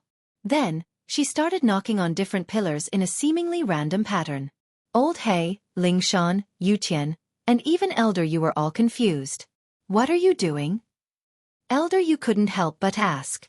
As far as he was concerned, this Xiaoka was just running around for no reason. Don't disturb her. Lin Yi stopped Elder Yu. If I'm not wrong, there's a total of 7 pillars in this palace, and each pillar represents a musical scale. The Flying Sparrow must have found the connection between the scales. Perhaps it's the elegy on the wall. That's right. The notes that you... Miss Flying Sparrow struck out. Although the tempo was a bit off, the notes matched the melody of the elegy on the painting on the stone wall perfectly. Lingshan knew a thing or two about music, and with Lin Yi's reminder, she was able to see the connection between the two easily. Elder Yu nodded, and Old Hay's eyes flashed with shock. It seemed that this tomb wasn't as simple as it seemed. The Flying Sparrow wasn't hired for nothing. The distance between the pillars was huge, and even with Xiaoka's qinggong, it still took her more than half an hour to complete the song. Phew! After hitting the last note, Xiaoka finally breathed out in relief. The designer was too much of a scammer, wasn't he? If it were a grave robber with poor stamina, they'd probably die from exhaustion. But then again, grave robbers with poor stamina wouldn't be able to do this. Watch out! Lin Yi suddenly yelled, and the entire floor of the palace started shaking. Lin Yi had called out to be careful because the jade had suddenly given him a warning, and he'd called out subconsciously. But his warning was pointless. It had only been a few seconds since the ground started shaking and cracking, and no one had time to react. The floor of the hall split into two, with the center of the hall as the horizontal line. One on each side was collapsing rapidly, tilting towards the sides. Chapter 1381. In just a few seconds, the ground between the two palaces became vertical, and the people on the ground, due to gravity, all fell down rapidly. The stone pillars in the hall were still hanging vertically on the ceiling of the hall. It was only at this moment that the crowd realized that these stone pillars were not used to support the weight of the hall, but to activate the mechanism. Lin Yi, Yutian, Lingshan, Old Hay, Elder Yu, and General Wei Wu were on one side of the ground, while Xiaoka was on the other side. But, although Lin Yi's warning was a little late, the group wasn't weak. At the last moment, they managed to grab onto the edge of the ground. The ground was vertical, but there was still some friction between the two sides, and they were all hanging on the edge.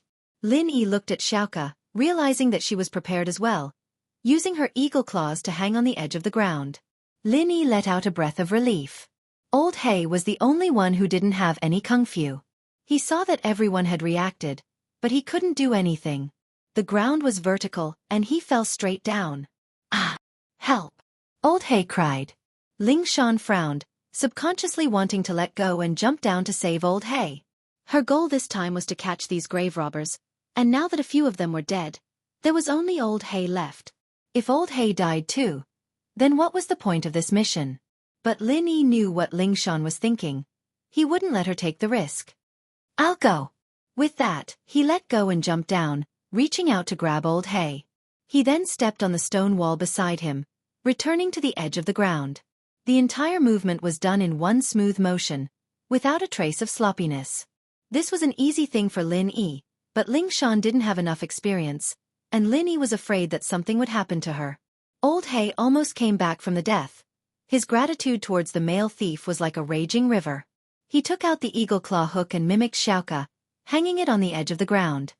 Thank you, male thief. Old Hay said, still fearful. You're still useful. Everyone's a part of their intelligence, and at this point, we need to preserve our strength. Lin Yi said faintly. In fact, if it weren't for Ling Shan, Lin Yi wouldn't care about Old Hay's life. What's going on? Why's it so dark and deep down, like a bottomless pit? Elder Yu frowned. Did they activate some sort of death trap? Lin Yi was hesitated. He couldn't tell if this was the right entrance to the palace, but evidently, the person who built this place wouldn't have used this method to get to the palace. If a normal person fell down, they wouldn't be able to survive. Plus, Lin Yi could clearly feel a dangerous aura down there. The Jade's warning hadn't stopped. Otherwise, according to the usual situation, he would already be hanging on the edge of the ground, and he could jump up and return to the previous tunnel. There shouldn't be any danger, so the only danger would come from the bottomless pit under his feet. This might be the entrance to the palace. Old Hay said after a sigh. This place does look like the legendary Tomb of Death. Tomb of Death? Elder Yu paused. What do you mean? Tomb of Death, it's the type of tomb that you can only enter but not get out. When it was designed, there wasn't an exit. This tomb was built from the outside to the inside. Once you go in, you won't be able to get out. You'll have to stay with the tomb forever. Old Hay explained. At that point, cold sweat started forming on Old Hay's forehead. If that was the case, then he'd really lose his life this time. Then what do we do? Doesn't that mean we won't be able to get out after we go in? Elder Yu humphed. I don't know either. This is something from the legends. It's my first time seeing an entrance like this. Old Hay smiled bitterly. At that moment, the stopped mechanism seemed to be activated again. The two parts of the ground that were perpendicular to the ground suddenly rose up again, as if they were going to merge back together. Not good, the mechanism's coming back up, Lin Yi said. Do we go down or not? Lin Yi had made up his mind. Even if these people didn't go down, he would go down. Even if it was the death tomb, he had to go down. Even if he couldn't get out, as long as he got the medical notes and had General Wei Wu by his side, he would blast his way out even if he had to use a pure energy bomb. That. Elder Yu and Old Hay were hesitating. Ling Shan and Yu Qian, on the other hand, were waiting for Lin Yi's decision. If Lin Yi wanted to go down, then they'd do it. This place is the Tomb of Death, but if we go down, we should be able to get out, Xianxia said. Only the place where the coffin is kept is a dead end, and we can't get out. The other places should be fine. Are you sure? Old Hay paused. I'm pretty sure. First, Zhang Liju is a healer, and a healer has a kind heart. Even if he's about to die, he wouldn't be so evil as to let his workers die with him. Xianxia analyzed. Second, if it really is a dead end, and we can't get out, then what's the point of having a spirit beast guarding the door? Wouldn't that be unnecessary? You're right. Old Hay nodded. He was an experienced grave robber, and so he understood after hearing Xiaoka's words. All right, let's go down. Flying Sparrow, when the ground is about to close up, let go. That way you'll be closer to me, and it'll be safer if we go down together. Lin Yi said to Xiaoka. All right. Xiaoka agreed without hesitation. She knew how dangerous it was down there, and Lin Yi treated her a little special. No matter what, Lin Yi couldn't harm her. This time, Elder Yu and Old Hay didn't think that Lin Yi was being too concerned about Xiaoka. Since Lin Yi could even save Old Hay, it wasn't strange for him to care about Xiaoka's safety. Chapter 1382. Lin Yi had General Wei Wu, Xiaoka, Ling Shan, and Yu Qian. 3 people and a dog was already hard enough. He couldn't bring Old Hay along. Elder Yu didn't want to bring people, but thinking of the danger, he grabbed Old Hay unwillingly. Jump! When the 2 sides were about to connect, Lin Yi yelled and grabbed Xiaoka. Yu Qian and Ling Shan grabbed Lin Yi on both sides, and they started descending rapidly. The abyss was so deep that they couldn't see the bottom. With the light from the palace, even practitioners with amazing eyesight could only see a few hundred meters down, and it wasn't the bottom. One could imagine how deep this place was. Don't hug me so tight, I can't breathe. Elder Yu wasn't happy with Old Hay hugging him so tightly. You're not a beauty. Why are you hugging me so tight? Sorry, I'm a bit scared. Old Hay said awkwardly, I'll let go when we get down. Elder Yu humphed, but his eyes didn't even blink as he watched Lin Yi's movements. But as they got deeper and deeper, the light got dimmer and dimmer, and Elder Yu couldn't see Lin Yi's movements anymore. Male thief, what's down there? Is it dangerous? Elder Yu couldn't see Lin Yi at all, so he asked worriedly. Lin Yi couldn't see what was beneath him, but he closed his eyes and entered the jade space. He used his divine sense to sense what was going on around him, and everything around him became clear to him. It was a square tunnel, and the 4 sides were smooth stone walls. There was no place to step on, and unless you wore shoes with high resistance, you might be able to stick to the wall. Even if you stuck to the wall temporarily, you'd fall off. Even though it was bright as day, Lin Yi still couldn't see what was down there. It was still a bottomless abyss.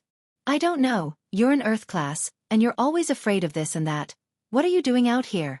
It's safest to cultivate at home, Lin Yi said mockingly. Humph, ignorant brat, my life is 10,000 times more important than you. It doesn't matter if you die, but I'm like porcelain, do you understand? Elder Yu blushed at Lin Yi's words, but he still defended himself. Heh! Lin Yi smiled sarcastically and didn't say anything else.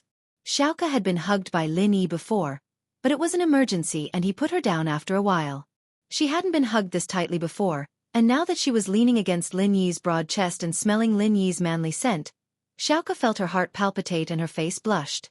She'd never been this close to a boy in her entire life, and she'd never even thought about romantic love. She'd only cared about the orphanage ever since she could remember, and she'd never even thought about romantic love. Who would want to marry a burden like her? Unless her head was broken. Big families wouldn't be interested in a female cat burglar like her, and those without money wouldn't be able to support a large orphanage. As a result, Xiaoka put this aside for now, and kept her chastity. If the orphanage really needed her, even if she didn't find a rich boyfriend, she could still sell her virginity for a good price, right? As long as it could help the orphanage, it would be fine. However, the male thief in front of her did make her heart flutter a little. Ever since she was young, other than her master, no one had ever cared about her like this, and no man had ever done this to her. Especially some of the missions from the Steel sect, they were all life-threatening. Even if Xiaoka was as pretty as a goddess, no one would go easy on her.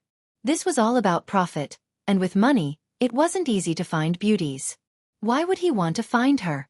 And so, every time Xiaoka went on a mission with the Steel sect people, she had to be on the lookout for being framed.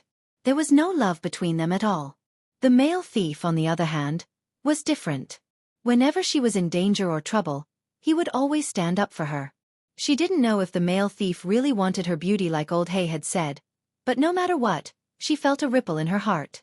She had a good impression of the male thief. Most importantly, she felt that the male thief gave her a very familiar feeling, as if she'd seen him somewhere before, but she couldn't remember who. Could this male thief be her Prince Charming? Xiaoka started to think about random things in this tense situation, but when she thought about the female thief beside Lin Yi, she felt a little discouraged. He already had a partner, so he probably wouldn't be able to marry her. Of course, that wasn't what Xiaoka cared about the most. What she cared about was whether or not the male thief was willing to help the orphanage. If he couldn't, then there was no point in talking about anything else. Lin Yi didn't know that Xiaoka had so many weird thoughts popping out of her head. If he knew, he'd probably throw Xiaoka out right away. After about half an hour, everyone was still falling at a high speed. This was enough to show how bottomless this underground palace was. Even after such a long time, they still hadn't reached the bottom. No one knew how the people in the past built this place. Elder Yu was a little impatient and worried. Male thief, we won't just fall into the center, will we? Oh, Then you can make a TV show when you get back. Lin Yi said, annoyed. This elder Yu's strength didn't match his guts. He was as cowardly as a mouse, afraid of death. He didn't look like an Earth class at all. Of course, if Jin Wudi, who was already dead, heard this, he'd probably start crying. It was because he wasn't afraid of death that he really died. Humph. I think there's something wrong with this tomb. Elder Yu humphed and didn't say anything else. After a while, Lin Yi finally saw the bottom. It was so deep that he couldn't see the bottom. But relatively speaking, this tunnel did have a bottom. At the bottom of the tunnel, there were many sharp weapons like a large nail board, the sharp end pointing upwards. If you didn't have any protection, you'd probably be pierced through if you fell down. If it was a normal person, they'd die. But Elder Yu was an Earth class, after all. He was strong, and at most he'd be injured, but it wasn't life-threatening. Chapter 1383. The tunnel wasn't straight, but it was in Anne's shape. Perhaps it was for convenience, but Lin Yi didn't see any use for it. All the tunnels in the tomb were like this, going up, down, left, right, and so on. The ground above them was completely sealed, and this caused the tunnel to be extremely dark. There wasn't a single trace of light. There were only a few dozen meters left before they reached the bottom. And Lin Yi didn't warn Elder Yu. Instead, he looked for a way out. Below them was a wall of sharp weapons, but to the left was an empty tunnel. With the right timing, Lin Yi would be able to jump over it. 30 meters. 20 meters. 10 meters. Lin Yi abruptly stepped on the wall on his right and pushed off, bringing Xiaoka and the others flying out. As he flew, he yelled, "Careful!" A second later, Lin Yi and the others landed safely, and there was a poochie sound, followed by Elder Yu's cry of pain. "Elder Yu, what's wrong? You didn't get tricked, did you? I warned you as soon as I noticed something was wrong. You're not that unlucky, are you?" Lin Yi pretended to be concerned. "Male thief, why didn't you warn me earlier? Did you do it on purpose?" Elder Yu was in so much pain. Many parts of his body were pierced by the nail boards. Old Hay, on the other hand, was fine. He was hugging Elder Yu's chest like an octopus, and now that he heard there was danger, he hugged Elder Yu even tighter. Xiaoka took out a flashlight and shone it in the direction of the sound. She realized that Elder Yu was in a horse-riding position. His feet were pierced by sharp weapons, and his crotch was also pierced by a sharp weapon. It was a patch of blood. "Your balls are hurting." Lin Yi looked at Elder Yu. "Good job, let's see how you fight me later." "Humph. Male thief, you did it on purpose, didn't you?" Elder Yu looked at Lin Yi's gloating face and got pissed. He flew over, his feet and crotch covered in blood. "You can think whatever you want. Since I can sense danger, why can't you? I've already reminded you. What does it have to do with me if you get hurt again?" Lin Yi said faintly. "Besides, you're already so old. It's useless for you to have that thing. It doesn't matter if it's pricked." "How do you know I'm useless?" Elder Yu glared angrily. "I've never had children in my life, and I was planning to get married and have kids the day I broke through Sky Class. You won't be able to break through." "Don't worry," Lin Yi comforted. "You dash." Elder Yu realized that he might as well not talk to Lin Yi. Talking to him would only piss him off. Old Hay laughed dryly as he got down from Elder Yu's body. That was close, but Elder Yu had to suffer for him. Both his legs and balls were injured, but Elder Yu was an Earth class. Naturally, it wouldn't be a big deal. It was just a bit of pain and anger. This was another long hallway, but they didn't have the searchlights anymore. The searchlights from before had already fallen down when the floor tilted, and they'd been smashed into smithereens. All that was left was the torchlight that everyone brought with them. Elder Yu was regretting it a little. He should have shown the torchlight below him, and he wouldn't have ended up like this. But he wasn't experienced enough. It was still Lin Yi, Xiaoka, Lingshan, Yutian, and Wei Wu walking in front, with Elder Yu and Old Hay trailing behind. Elder Yu's legs were injured, and he was limping, but his speed wasn't slow. This should be the main part of the tomb. Xiaoka said suddenly. "Oh!" Old Hay and Elder Yu saw it as well. Not far from the hallway, there were some displays. There were bookshelves, display racks, and boxes. "We're finally here." A smile appeared on Elder Yu's face, and his legs and crotch weren't hurting as much anymore. He took a few steps forward, ready to find what he was looking for. But when he got in front of the displays, He stopped and turned to Old Hay. Go open these chests for me. Let me see what's inside. It seemed like Elder Yu was afraid of ropes after being bitten by a snake. He didn't dare act rashly anymore. Old Hay smiled bitterly, not daring to disobey. He walked over carefully to one of the chests, looking around for a long time, his face a little conflicted. What are you waiting for?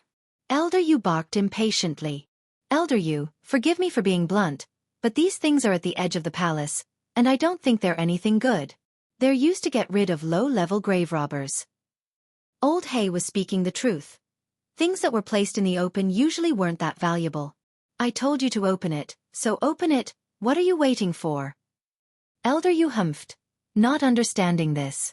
Flying Sparrow, why don't you open the chests, and all the things in here belong to you? Old Hay didn't dare open the chests, and there was one thing he didn't say. These benefits on the surface were mostly for fools. Once you opened it, danger would follow. No way, I don't give my things to anyone, Elder Yu said after hearing Old Hay's words. Old Hay felt a little annoyed, thinking that if you didn't save his life, he'd call you an idiot. What you want is so valuable, why would you put it in the open? Did you think the grave robbers were idiots? Then you open it, it's all yours. Lin Yi said faintly as he looked at Elder Yu. You! Elder Yu was losing to Lin Yi, and Lin Yi was making him blush. Isn't it just a chest? Lin Yi walked over and opened the chest casually. When Lin Yi opened the chest, the jade didn't warn him, so Lin Yi wasn't worried about trouble. The chest was opened, and there was a neat box of gold ingot inside. Other than that, there wasn't anything else. Old Hay and Elder Yu looked at each other, not showing much interest. Elder Yu's goal this time was these three things, and whether it was the common house Yu or the hidden house Yu, they didn't lack money, so this box of gold ingot wasn't worth much. Chapter 1384. Seeing that Lin Yi didn't find anything wrong with the chest, Elder Yu gathered his courage and walked over, quickly opening the other chests. Other than gold and silver, there was nothing else. Elder Yu was a little disappointed. You're right, let's go look at the display rack. These things. Xiaoka looked greedily at the treasures in the chests and pointed at them. Flying Sparrow, if you like it, I'll give it all to you. Old Hay, naturally, didn't care about these things. He might as well be a good person and give them to Xiaoka so she could work harder. Really? Xiaoka paused and was overjoyed. She took out a bag and prepared to take all the gold back. To Xiaoka, these antiques weren't as practical as the gold. It was easy to get rid of, and it was money. Plus, with Xiaoka's personality, she'd rather die from exhaustion than give up on money. Lin Yi's mouth twitched. This Xiaoka was really greedy. These things were heavy, and it was hard to move around with them. But thinking about it, even if there was something good, Xiaoka wouldn't be able to snatch it. It was better to take something that others didn't want. Xiaoka started putting the gold ingot into her bag, her smile almost reaching her ears. This gold was enough to support the orphanage for a long time. How could Xiaoka not be excited? Xiaoka finished one chest and went to another, but when her hand touched the gold bar in the chest, Lin Yi's jade emitted a warning signal. Above the originally empty passageway, a huge rock had appeared out of nowhere. It appeared above Xiaoka silently, and when Xiaoka touched the gold bar, the rock in the sky made a cracking sound and fell down abruptly. The target was Xiaoka's head. Careful! Lin Yi yelled, and Xiaoka heard something above her head as well. She looked up subconsciously, and saw a giant rock falling down just like that. Xiaoka was scared out of her wits. She didn't want to accept this. She was about to get so much gold, and the orphanage would have a place to live. That was such a wonderful thing, but why was she going to die here? She was so unlucky. Speaking of which, Xiaoka was a smart thief, and her actions in the tomb proved that, but this time, she was blinded by the money. Plus, when she took the first chest of gold ingot, she was actually on guard, but nothing happened, so she let her guard down. She saw Elder Yu and Old Hay walk to the display cabinet far away, and Lin Yi and the others were still waiting for her. She was a little anxious, and that was why she made such a huge mistake. Lin Yi saw that Xiaoka was staring at the rock like a fool, and didn't know how to dodge. He quickly ran to Xiaoka and carried her, running to the side and barely dodging the rock. There was a loud crash, and the rock smashed into the place where the treasure chests were, sinking a few chests into the ground. One could see how strong the rock was, and if it hit a person, they'd be dead for sure. My gold! Xiaoka turned around and saw that her bag was smashed under the boulder as well. She felt a little heartache. All that money was gone. Seeing Xiaoka's greedy behavior, Lin Yi didn't know whether to laugh or cry. She almost lost her life, and she was still worried about gold? This person couldn't be that greedy, could she? Lin Yi subconsciously pinched Xiaoka. You almost died, and you still want money? Xiaoka, can you not be so greedy? You're so weak, and you still want to come out and embarrass yourself. I can save you once, but can I save you 100 times? Ah dash, Xiaoka yelped when Lin Yi pinched her, because Lin Yi's hand was on her chest. So she didn't hear what Lin Yi said, and was embarrassed. Your hand. What's wrong with my hand? Lin Yi was stunned, and he didn't react. Lin Yi was still angry, and he didn't notice where his hand was. Hearing Xiaoka's words, Lin Yi moved his hand subconsciously. Your hand. You're still pinching. Xiaoka was about to explode, and she jumped down from Lin Yi. You're taking advantage of me. Lin Yi was stunned, and he looked at his hand, thinking back to the feeling before. It seemed like he was touching Xiaoka's chest. Damn it, don't be so miserable, right? It wasn't easy for him to act like a hooligan, and he didn't even realize it, and he let go without feeling anything. I didn't notice in the rush. Lin Yi was a little embarrassed, but he was telling the truth. Lin Yi really didn't notice these small details before, and in order to save Xiaoka, he didn't care if his hand touched Xiaoka's chest or not. Oh! Xiaoka wasn't stupid. Thinking back to the situation, she knew that Lin Yi didn't do it on purpose, but being taken advantage of for no reason made her feel like she was at a disadvantage. Thank you. All right, let's go. Lin Yi said faintly, and he turned around, following Elder Yu and Old He. Lin Yi's goal was Zhang Liju's medical notes, and he couldn't let Elder Yu take it away. Oh! Xiaoka looked at the boulder, unwilling to leave. She knew that she couldn't get it back anymore, and she sighed before following Lin Yi. Yu Qian followed as well, not saying much. What happened between Lin Yi and Xiaoka didn't concern him much. Ling Shan, on the other hand, frowned, feeling that Lin Yi was flirting with a female thief. She didn't like it. In front of them, Elder Yu and Old He were studying the items in the cabinets. They were all antiques, and every single one of them wasn't ordinary, and they were worth a lot of money. Of course, this was relative. These things weren't worth much in the past, and that was why they were placed on the outskirts. But time had changed, and these were all real antiques now. Their value was naturally different. Xiaoka pursed her lips and didn't say anything. She was still feeling dizzy. Did she get MO just like that? Looking at Lin Yi's back, Xiaoka's eyes flashed with a complicated expression. Right, what did he call her? Xiaoka? Chapter 1385. Could it be that he knew her? Did he know her real name? One had to know that Xiaoka's name had never been made public in the thieves' sect. She'd always used the Flying Sparrow hero. So how did he know her name? She'd felt a sense of familiarity when she looked at him. Was he a friend she knew in real life? But did he really call her Xiaoka? Xiaoka wasn't too sure. Could it have been a hallucination when she was so shy? But the male thief didn't call her that? Xiaoka didn't know what was going on. What are you doing? You're walking all over the place. Are you pretending to be a crab? Ling Shan was already pissed off, and seeing Xiaoka walking all over the place, she got even angrier. Walk 2 steps faster, or the man's going to come back to save you. Oh! Xiaoka looked at Ling Shan, feeling wronged. It's your man who's acting like a pervert, all right? Why was she blaming her now? Naturally, Xiaoka assumed that Ling Shan was pissed off because she and Lin Yi were in a relationship, and being seen by the female thief was pissed off. But one had to admit that Xiaoka's guess was pretty reliable. She was almost killed. She's still in shock. Carry her if you think she's slow.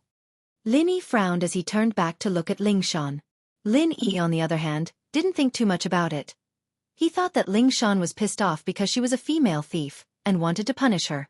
Ling Shan bit her lips. She was about to explode. Why was she treating a female thief better than her? Am I that hard to move your heart? She was a bit of an idiot before, but she wasn't anymore. She was much calmer and more mature now, no longer the hothead she used to be. Was she still not as good as a female thief? Xiaoka opened her mouth, stunned. She looked at Ling Shan's chest heaving up and down, and couldn't help but sigh. Why did it seem like the male thief wasn't treating her well? Could it be that he was getting tired of the old, and was interested in her? With that thought, Xiaoka started to feel conflicted. Did this mean that she had a chance to kill the female thief and become one? But it seemed that if the male thief liked the new and got tired of the old, what if he replaced her after a while? What would happen to the orphanage if she became a withered flower and lost her capital? No, I have to think about it carefully. Although I have a good impression of the male thief, this is related to my life and the future of the orphanage. I can't act rashly. Xiaoka quickened her steps and followed, giving Lingshan an apologetic look. Lingshan didn't know what to do with Xiaoka.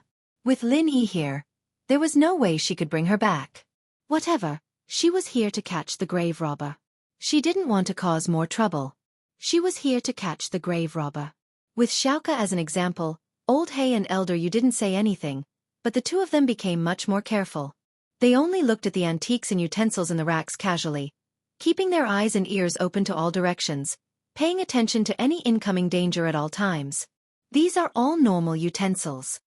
Old He said faintly after looking. These were antiques, but they weren't worth much. They were the same as the pile of treasures in front of the door, just to fool people. They weren't made from famous official kills, and they belonged to the market. They were worth a few thousand to tens of thousands of kwai, and the most expensive one was only 100,000 or 200,000. Old He didn't care about that. If Old He didn't care about it, naturally Elder Yu wouldn't care either. Plus, Elder Yu was here for treasures, not money. His attention was on the chi-gathering pill and the medical notes, as well as the notes of the legendary refiner. Evidently, something as important as this should be kept in the vault or library, or even in the main tomb. There was no way something as precious as this could be placed in a long hallway outside the tomb. Even so, Elder Yu still checked the utensils one by one, wanting to see if there was anything hidden inside. There's nothing I want. You guys can take it if you want. Elder Yu said faintly. Lin Yi walked over and looked at them one by one before leaving. Xiaoka was still in shock from what happened. She wanted to take a few utensils, but she was afraid that the rock would appear again. She shook her head and left with Lin Yi. Lingshan and Yuqian weren't here to rob tombs, so it didn't matter if the things here were valuable or not. The group continued walking, and on the left and right side of the hallway, there were still treasure chests and display cabinets, but they all left after a few glances. Xiaoka, on the other hand, didn't dare to be greedy, and only took a few gold ingots from each chest. She didn't want to be greedy, and she still paid attention to the surroundings to see if there was any danger. Lin Yi didn't know whether to laugh or cry. Xiaoka wasn't as greedy as before, but she was still greedy. Lin Yi had to help her predict danger when she took the gold ingot. What was this? Not far away, the group saw a bookshelf, and Elder Yu ran over quickly. He was only interested in books and pills. Nothing else mattered to him. This was the first bookshelf he saw, naturally. He wouldn't let it go so easily. Lin Yi, on the other hand, followed quickly. Elder Yu wouldn't let these things go, and neither would he. The reason why Lin Yi kept using opportunities to trick Elder Yu was so that he could have an easier time in the fight. Elder Yu wasn't too happy with Lin Yi's actions, but he couldn't do anything about it. Lin Yi knew medicine, and so he could tell what the books on the bookshelf were. These were all medical books, but they weren't the only ones or the lost ones. These were all normal medical books and pharmacopoeias, and the bookstores in the market had copies of these books, so it wasn't strange at all. However, the real purpose of this bookshelf might be to confuse those little thieves who came in to steal. They didn't know that medical books were unique. The real value of these books was not the content inside, but the book itself. Ancient books were also a kind of antique. They could be collected by scholars or gifts to friends. Each book was worth a lot. Chapter 1386. Seeing that Lin Yi was already far away, Elder Yu pulled his eyes back unwillingly and followed. As far as he was concerned, Lin Yi was a careful man. Since Lin Yi was sure that there was nothing left, there was no point in looking. Plus, he didn't know much about antiques, and he felt that the male thief should be more professional than he was. There's a stone door in front, and after opening it, it should be the path to the main tomb, but there might be danger in there. Old He shone his flashlight not far away. These things at the door are obviously prepared for normal tomb robbers. Prepared my ass, it's for the dead, right? Lin Yi said faintly. The flying sparrow was almost smashed to death. Plus, the entrance to the tomb can only go down, not up. Normal tomb robbers wouldn't be able to get out after taking these things. Old Hay paused, but nodded. Lin Yi's words made sense. The tomb robbers that could come here weren't simple people. How could there be any normal tomb robbers here? These things at the door were just triggers for the mechanism, and they weren't very valuable. Even if they were broken, it wouldn't be a waste. The stone door is the same as before, it's still a password lock, but my tools are all broken. It'll be very hard to open this door. Old Hay looked at the door. Elder Yu, do you have any good ideas? What good ideas can I have? Elder Yu said. I don't know about these things. You came here, and you're just a piece of trash. You still want this and that. Lin Yi said faintly. If I'm not wrong, the password for this door should be the same as the one before. Tomb robbers who can come here are all masters, and it's only a matter of time for them to crack a mechanism like this. Even if they don't have the equipment, they can solve it with patience, so the designer wouldn't spend too much effort on this. What Lin Yi said was actually what Wuxia's data. As far as he was concerned, if there was a password in the tomb, then the password should be the same. Blackie paused. I'll try. Blackie was the one who cracked the password, so he had a deep impression of it. He moved the roulette on the stone door according to the previous set of numbers. Soon, there was a crisp click, and the stone door opened. Blackie looked at Lin Yi with admiration. You're really experienced. Let's not talk too much. Everyone, be careful. There might be more traps here. Lin Yi glanced at the corridor behind the stone door and said. For some reason, Lin Yi kept feeling that there was a faintly discernible dangerous aura inside. But the jade pendant didn't give him any warning. In other words, this dangerous aura wouldn't be dangerous if he didn't do anything. But if he triggered some major mechanism, there might be great danger. Lin Yi's words made Elder Yu, who was about to walk in first, retract his feet immediately.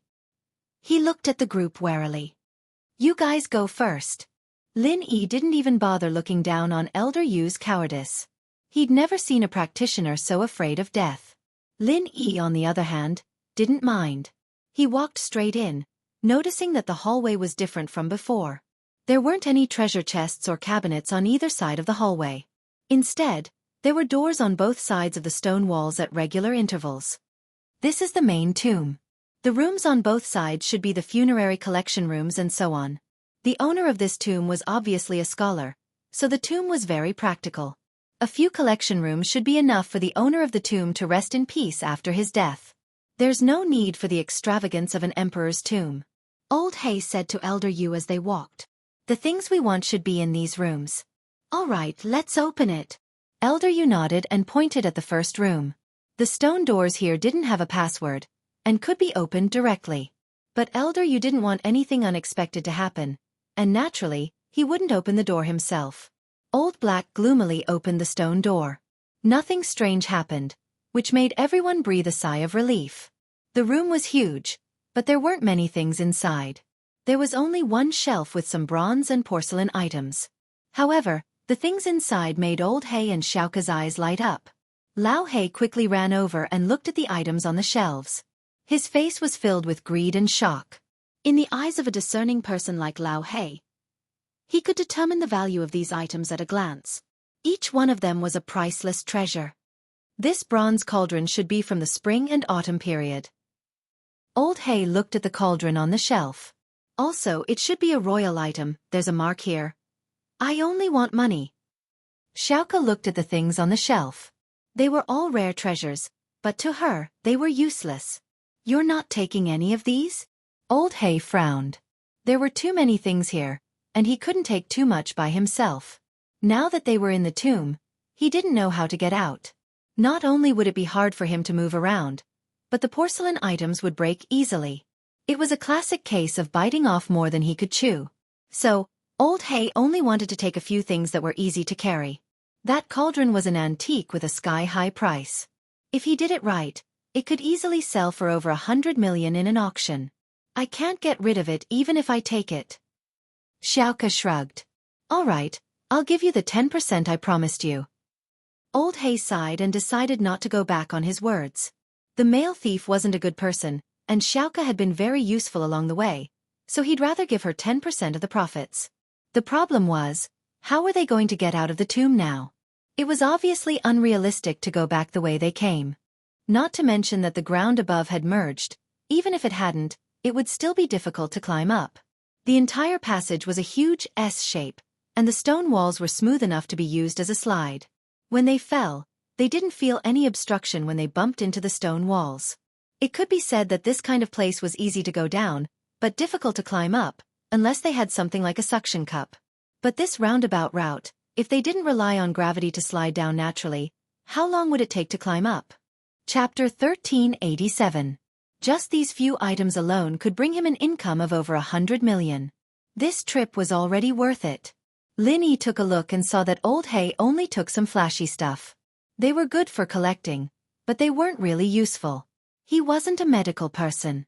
I'm done. What about you guys? You guys don't want anything? Old Hay turned to Lin Yi and Ling Shan. Elder Yu had already looked through everything in the store. There wasn't anything he wanted. As for the other stuff, it didn't matter to him whether they were valuable or not. Lin Yi's eyes had locked onto a set of needles the moment he entered the room. Although Lin Yi looked calm on the surface, his heart was raging with waves of shock. If he wasn't wrong, that set of needles was the long-lost Fuxi 9 needles. Fuxi 9 needles, Lin Yi had read about it in a medical book. It was the miracle of acupuncture. It was said that this needle could bring the dead back to life, and all the needles used today were derived from the Fuxi 9 needles. Whether or not this thing was that amazing, Lin Yi didn't know, but it was true that it had been lost for a long time. Acupuncture was invented by Fuxi, one of the 3 sovereigns in the ancient times. Whether Fuxi's 9 needles were used by Fuxi was unknown. However, this set of heaven-defying godly tools had been mentioned in many strange and unusual books. Lin Yi recognized the Fuxi 9 needles in front of him because he saw the picture of the Fuxi 9 needles, but he couldn't tell if it was real or fake. Lin Yi could only ask the old man for confirmation, but it was real if he wanted to keep it in his pocket. Because Ling Shan was here, Lin Yi didn't want to put her in a difficult position. With her personality, she'd probably make him hand it over after this, so Lin Yi didn't move. He bent down and whispered something to General Wei Wu before standing up and leaving the room. Let's go, since there's nothing else, let's go to the next room. Lin Yi walked out first. Ling Shan and Yu Tian followed closely behind, with Elder Yu, Old Hay, and Xiaoka all leaving as well. General Wei Wu was the last to leave, but no one noticed that one of its claws was carrying something. The second collection room was obviously a place to store all kinds of finished pills and herbs. As soon as he entered, he saw a neat row of medicine cabinets. Every small drawer was labeled with the name and usage of the medicine. It was obvious that they were commonly used by the owner of the tomb when he was alive. Lin Yi quietly took the 9 Fuxi needles from General Wei Wu and kept it in his pocket. General Wei Wu could understand what Lin Yi was saying. As soon as he stepped in, Elder Yu started looking for the qi gathering pill he wanted, scanning the list of items one by one. Lin Yi wasn't in a rush to find any qi gathering pills, but he opened a few boxes casually. What disappointed him was that the boxes were empty. There weren't any ingredients stored inside. The owner of the tomb probably knew that most of the ingredients couldn't be kept for long, so he didn't put them inside. The only reason he kept this set of medicine cabinets was because it was something he used before he died, and he was sentimental about it. This room was clearly much more full than the previous one. The walls were all filled with medicine cabinets, so many that it was dazzling. Lin Yi confirmed that the medicine cabinets were mostly empty. He was a little disappointed. Lin Yi had placed his hope of finding the fire spirit's fruit in here, but it seemed like that hope was very slim now. While Elder Yu was looking for qi gathering pills, Lin Yi was looking for the fruit as well, but Lin Yi was a master of medicine, and his eyes were better than Elder Yu's. After Lin Yi finished one cabinet, Elder Yu was only halfway through another. Old Hay and Xiaoka naturally weren't interested in the things in front of them, and Ling Shan and Yu Tian were helping Lin Yi look for the fruit.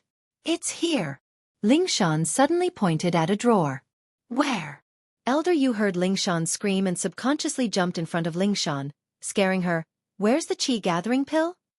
Is there something wrong with you? What qi gathering pill? I'm talking about a type of herb. Ling Shan wasn't happy with Elder Yu's sudden appearance. Elder Yu looked at the drawers. There really wasn't a qi gathering pill, and he couldn't help but be disappointed. He humphed and dodged to the side, but with his suspicious personality, he wouldn't just leave like that. He wanted to see what Ling Shan had found. Fire spirit's fruit. Lin Yi looked at the label on the drawer, and his breathing quickened.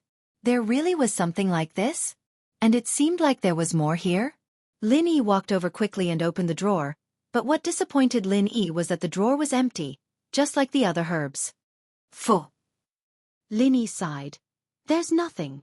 Elder Yu didn't know why Lin Yi was looking for this fruit, but seeing that there was nothing in the drawer, he didn't care anymore and turned to look for the qi gathering pill. Lin Yi closed the drawer, disappointed, but it was within his expectations. After calming himself down, he started looking for the qi gathering pill Elder Yu was talking about. Soon, Lin Yi's eyes landed on a drawer with qi gathering pills written on it, but Elder Yu hadn't noticed it yet. What you're looking for is here. Lin Yi walked over and opened the drawer. Lin Yi knew that his every move was under Elder Yu's watchful eye, and he couldn't sneak around under his nose. Even if he didn't tell him, Elder Yu would definitely find this place soon, so Lin Yi might as well just tell him. There was no need to start a fight with Elder Yu over something like this. Lin Yi still needed to preserve his strength to look for the medical notes. This time, there was really something in the drawer. They were 2 small medicine bottles, each of which was small and exquisite, sparkling and translucent. Each of them was labeled with the words, Qi Gathering Pill, written in seal script. At this time, Elder Yu came over as well. He looked at the 2 bottles of Qi Gathering Pills in the drawer, greed in his eyes. Who knew what he was thinking? The Qi Gathering Pill is here. I've looked, there are 2 bottles here, and each bottle has 1 Qi Gathering Pill. According to our agreement, we'll each take 1, so I'll take 1 of the bottles. Lin Yi said as he reached for 1 of the bottles. Chapter 1388. Slow? What do you mean? Lin Yi raised his head and looked at Elder Yu sharply. Are you going back on your word? Over there are some other elixirs, qi replenishing pills, detoxification pills, etc. Those should be more useful to you. Why don't you give these 2 qi gathering pills to me, and I'll give you all the other elixirs? Elder Yu pointed at the cabinet not far away. Are you stupid? Lin Yi looked at Elder Yu like he was an idiot. We agreed that you only want the qi gathering pills and the medical notes. If there are 2 qi gathering pills, I'll have 1, and if you find the medical notes, I'll make a copy. Other than that, you don't need anything else. I can take the rest of the elixirs if I want. What does it have to do with you? Elder Yu's face turned ugly after hearing Lin Yi's words. Lin Yi was right. He did say that before, but he thought that there was only 1 qi gathering pill in the tomb. He didn't think that there would be 2. Now that he saw 2, he was tempted. He wanted to keep 1 for himself and give the other to House Yu, because he was an Earth class as well. There was no guarantee that he wouldn't reach Earth class late phase peak one day, and if he did, he'd be able to break through to Sky class in one go. His position in the hidden House Yu would skyrocket. However, if there was only 1 qi gathering pill, even if he found it, they wouldn't give it to him. It would be reserved for the core members of the hidden House Yu, and he wouldn't be able to get it. But Lin Yi didn't want to give it to him, and this made him furious. He was an Earth class. Normal mystic, even mystic late phase peak, would be scared when they saw him. The difference between Earth class and mystic class was like heaven and earth. But Lin Yi wasn't afraid at all. He had that Qi Bomb killer move, making Elder Yu very wary. He could only be angry in his heart, not daring to argue with Lin Yi too much on the surface. Take yours yourself. If it weren't for the fact that I don't want to kill you, I wouldn't even give you a bottle. Lin Yi took his bottle and left 1 for Elder Yu. Elder Yu heard Lin Yi's words and his heart was about to explode, but there was nothing he could do. The more Lin Yi threatened to kill him, the more he didn't dare to anger Lin Yi, especially now that his body was full of injuries. His right hand was injured, his feet were injured, and most importantly, his crotch was injured. With so many injuries, he still had to fight with Lin Yi head-on. He had no confidence in winning at all, which was why he was so patient. Elder Yu took the bottle from the drawer and put it into his pocket, gritting his teeth in anger. Then the rest of the pills are all mine. Don't force me to blow you up. Lin Yi said faintly. Elder Yu was choked by Lin Yi's words, and after a while he said, I'm injured, I won't stoop to your level. Don't think I'm scared of you. Elder Yu thought, when I recover in a few days, do you think I'll let you be so cocky? I'll just take it from you then. Lin Yi quickly walked to the other drawers and opened all of them, but most of the drawers were empty, only a few had something in them. The drawers with something in them were Qi Returning Pill, injury medicine, painkiller, and life-replenishing pill. These 4 were all very common pills. Only the chi-returning pill belonged to the level of a pill refiner, but the other things like painkiller, injury medicine, and life-replenishing pill, Lin Yi knew the recipe and could make them in batches, and with some modifications, the cost would be lower. But the pill wasn't very useful to Lin Yi. He'd heard of the effects of the pill before, that it could recover a certain amount of strength in a short amount of time, but it couldn't be used continuously. It was useless to use it too often. Lin Yi, on the other hand, had the jade space, so the chi-returning pill was useless to him. Lin Yi took out all the elixirs from the drawer and gave them all to Xiaoka. Here, take it. For a dumb girl like you who goes on adventures all the time and likes to challenge people, it's a good thing to have more elixirs on you. Ah, he's giving it all to me? Xiaoka froze. These were all good stuff. She couldn't believe it. The male thief was treating her too well, wasn't he? Was he really interested in her? Her skills. A little, at least not as good as the male thief. He was a mystic class master, even stronger than her Shifu. Xiaoka really wanted that. But challenging people all the time? That didn't seem to be the case. Since when did she challenge people? Ever since entering the tomb, she'd been very quiet. Why would she challenge people? Xiaoka was confused. She seemed to have challenged someone once, and it was that time when Lin Yi humiliated her, and that was when she stood up to challenge him. But how did the male thief know? He couldn't be Lin Yi, could he? Xiaoka suddenly had a bold thought, but she shook her head immediately. How was that possible? Lin Yi couldn't be a couple. Wasn't that a little too ridiculous? Besides, the male thief treated her so well, and Lin Yi treated her so badly. How could they be the same person? That was impossible. Lin Yi was such an evil person. It was an insult to the male thief. Before entering the tomb, the male thief had been protecting Xiaoka, and in the tomb, he'd been protecting her everywhere. How could he be the same person as Lin Yi? If Lin Yi heard Xiaoka's thoughts, he'd probably be pissed off. They were the same person, and he'd become better by covering his face? What kind of pervert was he? I'll give it all to you. Don't come here anymore, it's too dangerous. Lin Yi reminded Xiaoka solemnly that if he didn't come with her this time, what awaited Xiaoka would be the death of a beauty. Xiaoka nodded, remembering the words of the male thief. Yes, it really was too dangerous. Xiaoka felt scared just thinking about it. If it wasn't for the male thief protecting her, she would have died a long time ago. Thinking about how old He used her as cannon fodder, Xiaoka felt very annoyed and angry. This guy was so evil, even worse than Lin Yi. Chapter 1389. Seeing that Lin Yi gave those pills to Xiaoka, Elder Yu gritted his teeth in anger, but he couldn't say anything. With a humph, he left the room, ready to go to the next one. Xiaoka happily put away the things Lin Yi gave her and happily followed Lin Yi out of the room, heading to another room not far away. Old He opened the door, and Elder Yu walked in first. This was a library, with bookshelves all around, filled with all sorts of books. Lin Yi walked in and glanced at it. Other than medical books, there were many books on botany, evidently kept for researching herbs. Seeing that it was a study, Elder Yu's face lit up with excitement. The medical notes he was looking for should be here. Old He already got what he wanted, and these rooms were just accompanying someone else. What he wanted to know the most now was how to get out of this tomb. The path from before was definitely not working. Climbing out from the pit was not realistic at all. Although it wasn't a long distance in a straight line, it was full of twists and turns, and the walls were terrifyingly slippery. It was impossible to get up without specialized tools. He could only focus on the other exits, but would they be easy to find? He could only place his hopes on Xiaoka and Lin Yi. Out of everyone here, only the 2 of them were strong, and he had some experience as well. Elder Yu was as timid as a mouse and arrogant, so there was no way he could place his hopes on him. Elder Yu's eyes scanned all the bookshelves as soon as he entered, but there were just too many books in the room, so many that it was shocking. Even if there weren't tens of thousands of books, there were at least a few thousand, densely packed on the shelves. Elder Yu felt like he was getting dizzy from the sheer number of books. Looking at the medical books, Elder Yu frowned. How long would it take to find them? Come, look with me. If we find them, I'll let you make a copy.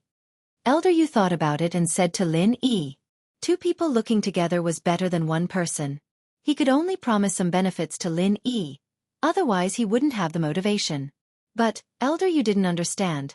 What did Lin Yi want the medical notes for? He was just a thief. Why would he want something like that? There were so many medical books in this room, and he didn't want them. Why did he want the medical notes? Wasn't he going against him? Lin Yi wasn't in a rush to look through the bookshelves. Medical notes were different from medical books, after all. It was more of a diary, and it usually wrote down what patients were treated today, and what patients were treated tomorrow. It was a personal item, and it shouldn't be placed in the library. I don't think so, don't bother looking. Lin Yi said faintly. These are all medical books, and personal belongings like medical notes should be placed together with Zhang Liju's other personal belongings. If I'm not mistaken, it should be in the last stone room. Oh? Then let's go to the last room first. Elder Yu hesitated, but he felt that Lin Yi's words made sense. He nodded and said, "Yes, Elder Yu." The others didn't have much interest in these ancient books. These medical books were precious, and many of them didn't exist in the world anymore, but Lin Yi didn't care about them. Old Lin's library was even bigger than this place, and there were more books. Old Lin basically had everything here. Lin Yi was the first to leave the library, so he went to the next door first, and this was the last door in the hallway. At least, it was the last door within 100 meters. In front of him, there was nothing on both sides of the wall, but the light from the flashlight was limited, so he couldn't see clearly. However, Lin Yi didn't open the door hastily, because Lin Yi was in front of the last door, and the jade sent a faint warning signal. When Lin Yi wanted to open the door, the warning signal got stronger and stronger. And so, Lin Yi didn't make a move and just stood there, waiting for Elder Yu to come. "Why aren't you going in?" Elder Yu paused. "Waiting for you, in case someone as petty as you thinks that I'm taking everything for myself." Lin Yi said faintly. "Humph, you want to copy the medical notes, so you're trying to please me, right?" Elder Yu humphed coldly and said proudly. With that, he pushed the stone door open and walked in with big steps. But when Elder Yu walked in, what followed was a cry of pain. "My eyes! My eyes! It's poison in the stone room." Old Hay, who was standing at the door and wanted to go in, shivered. This tomb was really dangerous. There was no danger before, and he thought that everything would be fine, but now there was danger again. Even Elder Yu was injured? "Male thief, you little brat, you want to trick me? Let me be the cannon fodder first." Elder Yu roared and rushed out of the stone room. His eyes were wide open, but his left eye was dull and lifeless. Evidently, there was something wrong with it. Only his right eye was normal.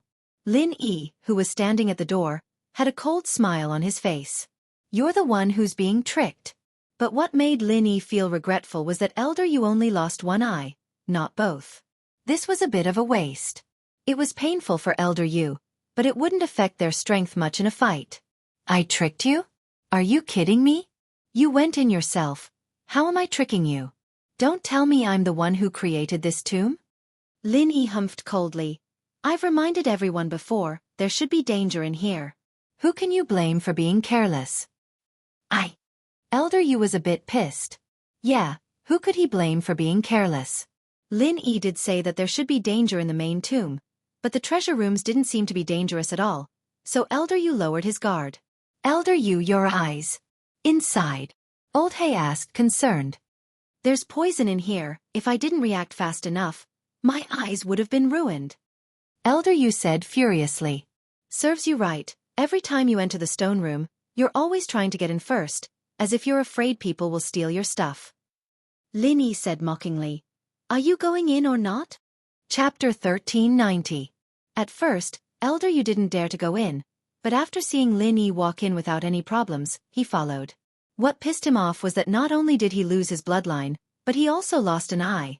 It was a huge loss.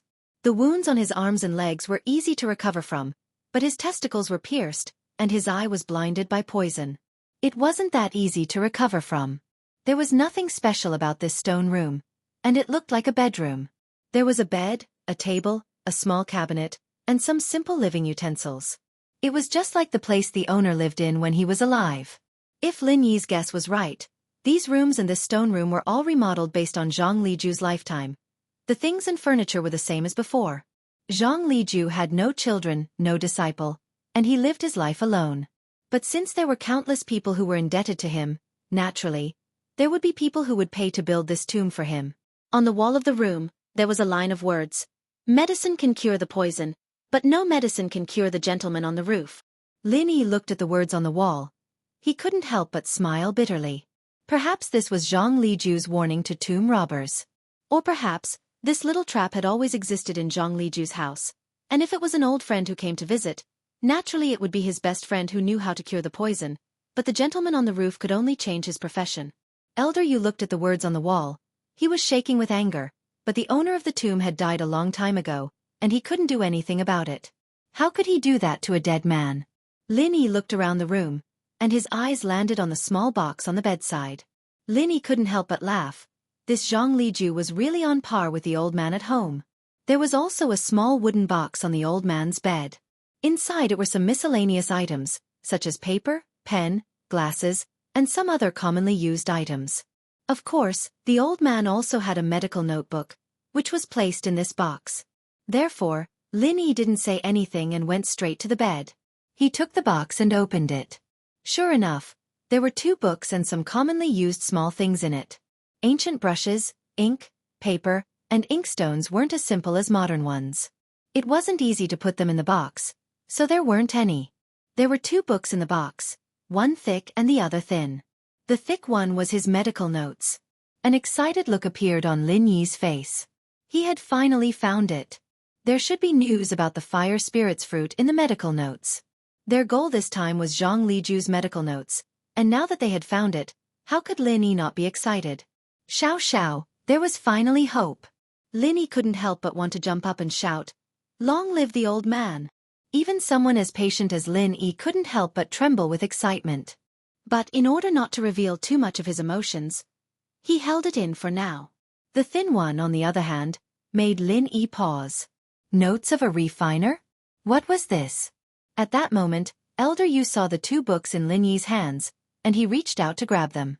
Elder Yu was an earth class, but Lin Yi's reaction speed was faster than his, and Lin Yi had been paying attention to Elder Yu's movements. This was an extremely important book to him. How could he let Elder Yu take it away? What? You want to take it? I'll make a copy and give it to you naturally, Lin Yi said faintly. What's the other one in your hands? Let me see. Elder Yu, on the other hand, didn't care about the medical notes anymore. His attention was on the notes that Lin Yi was injured in. The medical notes were just something that Elder Yu could do without. House Yu only hoped to find something related to alchemy from it, but with the refiner's notes, the medical notes weren't that important anymore. As for the medical stuff, Elder Yu and House Yu didn't really care about it. It's some refiner's notes, it's not something you want. What are you looking at? Lin Yi didn't have the intention to give the notes to Elder Yu at all. In fact, Lin Yi was shocked when he saw the book. Elder Yu had explained so much about the strengths and advantages of a refiner, and Lin Yi was drooling over it. Now that he saw this notes, how could Lin Yi not take it for himself? If Lin Yi didn't take it for himself, he'd be an idiot. Elder Yu wanted to leave, but that was impossible. 1 was robbing, 2 was robbing. At most, he'd just fight them head-on. Hiss. Elder Yu took in a cold breath. He didn't think that it really was the refiner's notes. Elder Yu's plan was simple. After entering the tomb, he would use the qi-gathering pill and the medical notes as a cover to confuse these people, then secretly find the notes and put it in his pocket. Elder Yu thought that it wouldn't be a problem for an earth class like him, but after entering the tomb, he realized that the danger level was beyond his imagination. He felt like he was being led by the nose by Lin Yi. These things were all found by Lin Yi. It was too difficult for him to find them himself. Elder Yu underestimated the traps in the tomb, overestimating the power that an earth class like him could unleash in the tomb. This made him regret it. If he knew this would happen, he would have told Lin Yi everything when he asked. He was still hiding it, but now he found it and didn't want to give it to him. He couldn't do anything about it.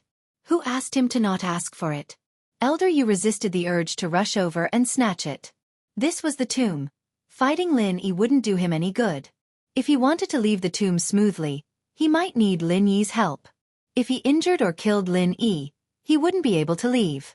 Secondly, Elder Yu's injuries weren't healed yet. If he attacked now, he might not be able to kill Lin Yi. Instead, he might get killed by Lin Yi. That wouldn't be worth it. And so, Elder Yu held back his anger and looked at Lin Yi. Kid, How about I make a deal with you? What deal? Lin Yi paused. He didn't know what kind of stupid idea Elder Yu was going to come up with. That medical notes, I don't want it anymore, you can have it. But this personal notes you have, how about you give it to me? Elder Yu said. Just take it as an exchange for my medical notes. Chapter 1391. Elder Yu, can you not say such stupid things? What use do I have for medical notes? I'll just copy it. It's the same, there's no difference. As for the notes, you didn't say you wanted it. Why should I give it to you? Lin Yi looked at Elder Yu with disdain. Male thief, don't force me. Elder Yu gritted his teeth as he looked at Lin Yi. What did I force you to do? I asked you before, you came here to rob the tomb for these two things, I can give them to you. Are you going back on your word? Lin Yi mimicked Elder Yu's tone. Senior, don't force me. You dash. Elder Yu's mouth was wide open as he stared at Lin Yi. But he didn't have any temper. Me what? Lin Yi looked at Elder Yu faintly. I'll keep this medical notes with me first, I'll give it to you when we get out, in case you run away after taking it and don't give it to me. Humph. Do what you want. Elder Yu took a deep breath, suppressing the anger in his heart. He decided not to bother with Lin Yi for now. After he recovered and left the tomb, he'd kill Lin Yi and take all the good stuff from Lin Yi. Thinking about it, he'd take the risk of getting heavily injured by Lin Yi's explosion and take the qi gathering pill, medical notes, and personal notes from Lin Yi. Even if he'd be heavily injured, Lin Yi would be heavily injured or even dead. He'd still be able to take all the pills and go back to House Yu to recover. His contribution and rewards would be limitless. From Elder Yu's point of view, as long as he could get one qi gathering pill, the medical notes, and the personal notes to the hidden House Yu, it would be a huge contribution. If he could find even one of them, it would be a worthwhile trip, let alone all three. And if he secretly kept one qi gathering pill and some other pills, House Yu wouldn't know. When he broke through to Sky Class, all the humiliation he received today would be nothing. With that thought, Elder Yu made up his mind. Male thief, you only took these things? Old Hay looked at Lin Yi confused. He didn't understand why Lin Yi and Elder Yu were at loggerheads. There were so many good things in this tomb. Why would Lin Yi want those medical notes and personal notes? He had never heard of the couple needing these things in the past. However, this wasn't something that Lao Hei could handle. Ever since he knew that Lin Yi was a mystic class master, Lao Hei didn't dare to act rashly. I'm not interested in other things for the time being. Lin Yi said faintly, don't ask what you shouldn't ask. Mind your own business. Old Black was stunned for a moment. Then he nodded and laughed bitterly in his heart. What a cheap mouth of mine. What nonsense did I ask? It was obvious that Lin Yi didn't want to say any more. These things didn't have much to do with him anymore. Being able to keep his life was Old Hay's greatest fortune. He thought about Old Kang, Old Hao, and James who came with him. They were all dead. He killed 2 of them, and one of them was eaten by a monster. After this mission, Old Hay probably wouldn't be able to stay in the business anymore. Killing Old Hao was one thing, since he was a traitor, but Old Kang's death was too unjust. It would be fine if no one knew about this, but the couple and the Flying Sparrow girl all knew about it, and he couldn't stop them from talking about it. This time, Old Hay had to think about changing professions. If that's the case, then let's find a way out. Xiaoka didn't want to stay in this tomb any longer. The coffin room, are we still going? I don't want to go, there's nothing else to take. It's dangerous, let's just get out of here. Old Hay shook his head. He didn't want to cause any more trouble after all. The things I want are all on the male thief. Naturally I won't go looking for death. Elder Yu humphed coldly. One of his eyes was gone, and he was depressed. Then let's find an exit. We can't go back to the previous exit. Lin Yi's goal had been achieved, so it didn't matter anymore. In actuality, Lin Yi still wanted to go to the main tomb to take a look. After all, Old Lin said that Zhang Liju seemed to have the ability to find treasures and elixirs. This ability might have come from some kind of treasure, but Lin Yi hadn't seen anything like that on the way here. Jiao Lao was very sensitive to treasures, and if there really was something there, Jiao Lao would have warned him, but it didn't seem like that was the case. Where's the exit? Xiaoka smiled bitterly. Right now, we can only follow this path and see what's in front of us. The group nodded, and after leaving the stone room, they continued walking. This time, there weren't any doors on the walls. It seemed like there were only 4 stone rooms here, and Zhang Liju's wealth wasn't that rich after all. But it was no wonder after all, someone like Zhang Liju didn't care about money or fame, or else he wouldn't be alone his whole life without a wife or concubine. If he wanted to enjoy life, he would have had a bunch of them already, and wouldn't have brought these things into the tomb. After about 300 to 400 meters, they reached the end of the passageway. From the looks of it, the underground palace wasn't complicated at all, and all the complicated paths were concentrated at the entrance. What appeared in front of everyone were 2 stone doors. The 2 stone doors were very similar, but they were slightly different. On each stone door, there were different patterns carved. In the middle of each stone door, there was something similar to a jigsaw puzzle, like the ones in Huarong Dao's games. Where is this? Why are there 2 doors? Elder Yu saw the scene and couldn't help but ask. Elder Yu, I'm afraid this is the legendary life door and death door. Old Hei's face was solemn, but there was a hint of joy in his voice. According to past experience, the life door will allow us to leave the tomb smoothly, and the death door will lead us to the coffin of the deceased, and in the legends, it will be buried with the deceased forever. Then what are we waiting for? I'll go through the life door, I'll go through the death door. Elder Yu said impatiently. Hurry up and open the life door, we're leaving. Elder Yu, this life door and death door. Actually, I don't know which one is the life door and which one is the death door. Old Hei smiled bitterly. You're the one who doesn't know. Naturally, no one would go through the death door in this tomb, but in some simple tombs, there might be treasures in the death door. Chapter 1392. Chapter 1390. Robbery, Part 1. You don't know? What do you mean? Can't we just open them up and see? Elder Yu frowned. Elder Yu. There's no difference between the life door and death door, but the places they lead to are different. One leads to the outside of the tomb, the other to the coffin. One leads to life, one leads to death. If you go the wrong way, you won't be able to come back. Old Hei smiled bitterly. Is that so? Elder Yu paused. Then what are you waiting for? Go solve it. Well, solving it requires research. Old Hei turned to Xiaoka and Lin Yi awkwardly. Male thief, flying sparrow, what do you 2 think? That was just my side of the story. It's hard to say whether or not this is the life door and death door. This should be the life door and death door. Xiaoka looked at the 2 doors in front of her and sighed. We need to determine which one is the life door and which one is the death door. How do we determine? These 2 doors look the same? Old Hei nodded.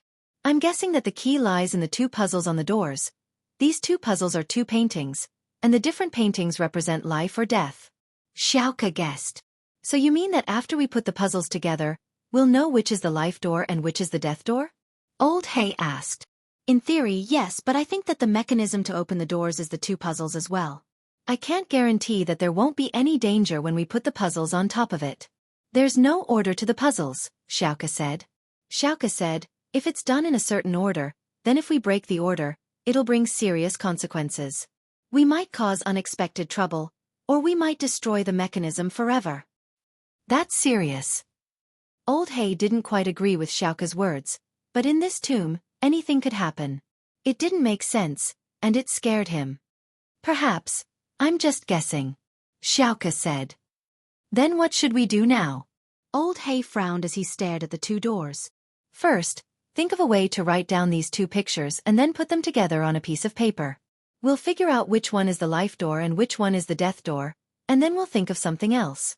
Xiaoka said after a sigh. All right, let's do that. Old Hei felt that Xiaoka's method was more dependable. Draw the 2 pictures on the paper first and figure out what they meant. That way, it would be easier to determine if the door was the life or death door. Elder Yu didn't understand this, so he didn't give any suggestions. After hearing Xiaoka's words, he knew how dangerous this trap was, so he kept his mouth shut. He was an earth class, almost invincible in the outside world, but in this tomb, he was so scared that he didn't even dare to breathe, and he kept getting injured. It was frustrating, but at the same time, he didn't dare rush Lin Yi. Lin Yi didn't care about Xiaoka and Old Hei, sitting cross-legged. This time he didn't practice, but took out Zhang Liju's medical notes and started flipping through them. Lin Yi wasn't sure if he could beat Elder Yu, or if Elder Yu would have the patience to let him make a copy of the medical notes. There were a few hundred pages, and it wasn't something that could be done in a short amount of time. Even making a copy would take some time, and with Elder Yu's impatient personality, Lin Yi had to give it some li. He had to be prepared. He had made up his mind to fight for his life, but if he could find the fruit in the book, what was the point of fighting for it? Seeing that Lin Yi was flipping through Zhang Liju's medical notes, Elder Yu paused. He didn't think that Lin Yi had the ability to understand this medical notes, but he couldn't say anything to Lin Yi either. He just humphed and started healing himself. In Lin Yi's hands was Zhang Liju's medical notes, similar to old Lin's. It mainly recorded the process and methods he used to save people, including prescriptions, medicine making, medicine collection, and so on. There were also some records about the Fuxi 9 needles. Of course, Lin Yi wasn't in the mood to look at these things. He was curious about the Fuxi 9 needles, but he had to look for the fruit first. The medical notes didn't have a table of contents, only dates and numbers, so Lin Yi couldn't search for it. He could only flip through the pages one by one. Lin Yi's eyesight was amazing, and with Xiaoka and Old Hei's weak light, he could read the words on the medical notes. Lingshan and Yutian couldn't help, so they just sat beside Lin Yi and practiced. General Wei Wu, on the other hand, laid quietly on the side, as if everything here had nothing to do with it. Time passed, second by second, and the tomb was silent. Only Xiaoka and Old Hei could be heard occasionally, and they were either surprised or cheering. They were experienced tomb robbers, but they weren't good at puzzles like this.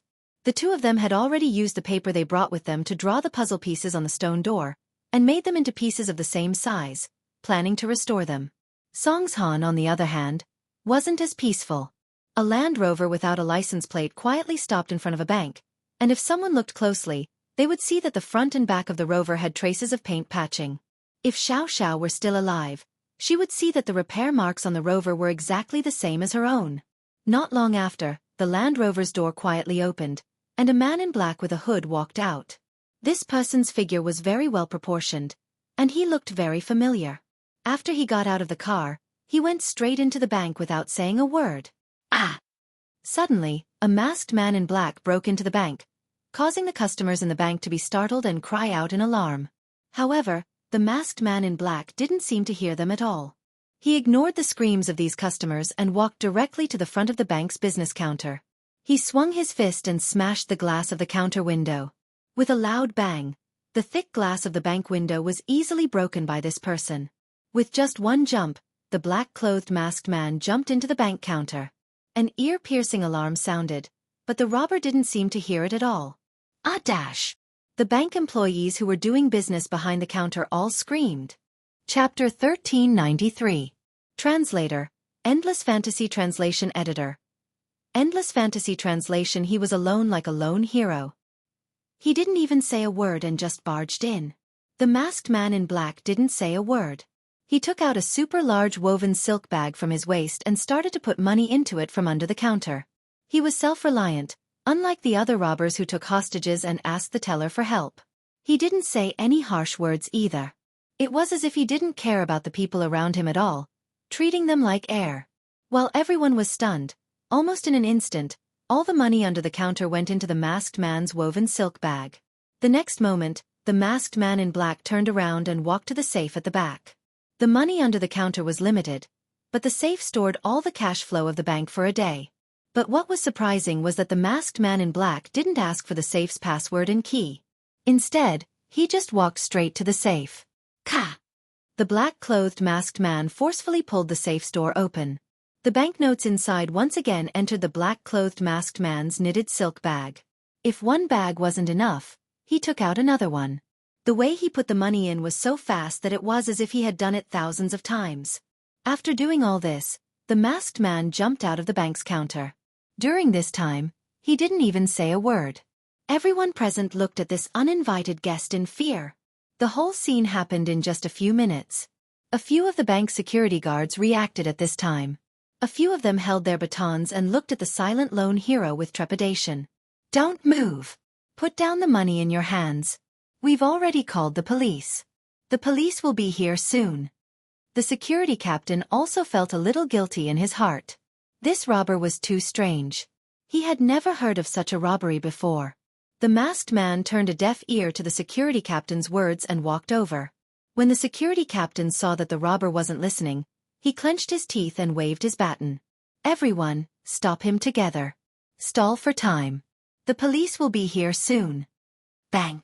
Before the security captain could finish his words, the black-clothed masked man punched the security captain in the chest, causing him to fly out and hit the wall of the bank, making a loud sound. Looking at the security captain's chest, the black-clothed masked man had smashed his sternum. When he fell from the wall, he was gasping for air. Obviously, he was seriously injured. With the example of the security captain, the other security guards naturally did not dare to act rashly. They were all shocked in their hearts. What kind of person was this? Not only did he smash the glass of the counter and the safe with his bare hands, but he could also send a person flying with a casual punch and shatter his sternum. How could an ordinary person do that? The masked man in black didn't care what these people thought. The next moment, he turned around and walked out of the jewelry store. Carrying the woven silk bag, he got on the unlicensed Land Rover parked at the entrance of the jewelry store. After the masked man in black got on the car, the Land Rover started the engine and drove away. All that was left were the alarms blaring in the bank, the terrified bank employees, and the customers. The Land Rover didn't escape directly. Instead, after a few rounds in the city, it stopped in front of a jewelry store. And the masked man in black did the same thing. He directly rushed into the jewelry store and began to plunder the gold, silver, jewelry, and cash. The masked man's methods were still very violent. He directly smashed the counter, the safe, and the cash register. He was completely self-reliant. He didn't need anyone's help, and he didn't say a word. And the security guards who rushed up to stop him were also shocked after one of them was sent flying by the masked man in black. Under the extreme helplessness and sadness of the jewelry store owner and the security guards, the masked man in black robbed everything in the jewelry store and left. The Land Rover turned a few more times and arrived at a secluded place. Then, another man got out of the car. This man took out a car plate and got on the Land Rover. The car plate number was TT000. The Land Rover didn't go around the city anymore after changing the license plate. Instead, it went straight to the outskirts, and after a few turns, it stopped in front of a small farm. On the surface, it looked like a farm, but in reality, Jianghu had bought this place and turned it into another base for him. For someone as rich as Jianghu, buying this place wasn't hard at all. Plus, Jianghu was doing this for the firewolves, so naturally, the money he spent on this place would be deducted from his earnings. Master 1.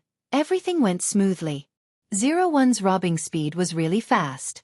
I was only thinking of robbing a silver shop, but his speed was completely out of my expectations. He finished it in less than 5 minutes, so I decided to rob a jewelry store on my own. Master 1, you won't blame me for being a busybody, will you? The one speaking was the man who had gotten out of the car and changed the license plate.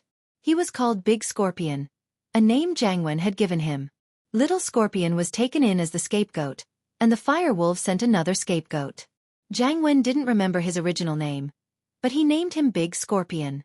It wasn't hard for the firewolves to arrange for someone like this. Although, it would require quite a bit of money to settle down, it was nothing compared to the benefits that Jianghu could bring to the firewolves. How can I blame you for making a profit?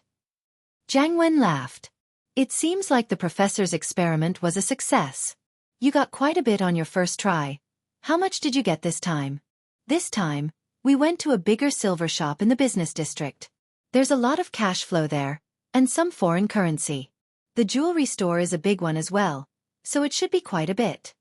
Big Scorpion didn't know how much money they got, but he had already sent someone to count it. Master 1, I've already sent someone to count it. I think we'll get the exact numbers soon. Very good.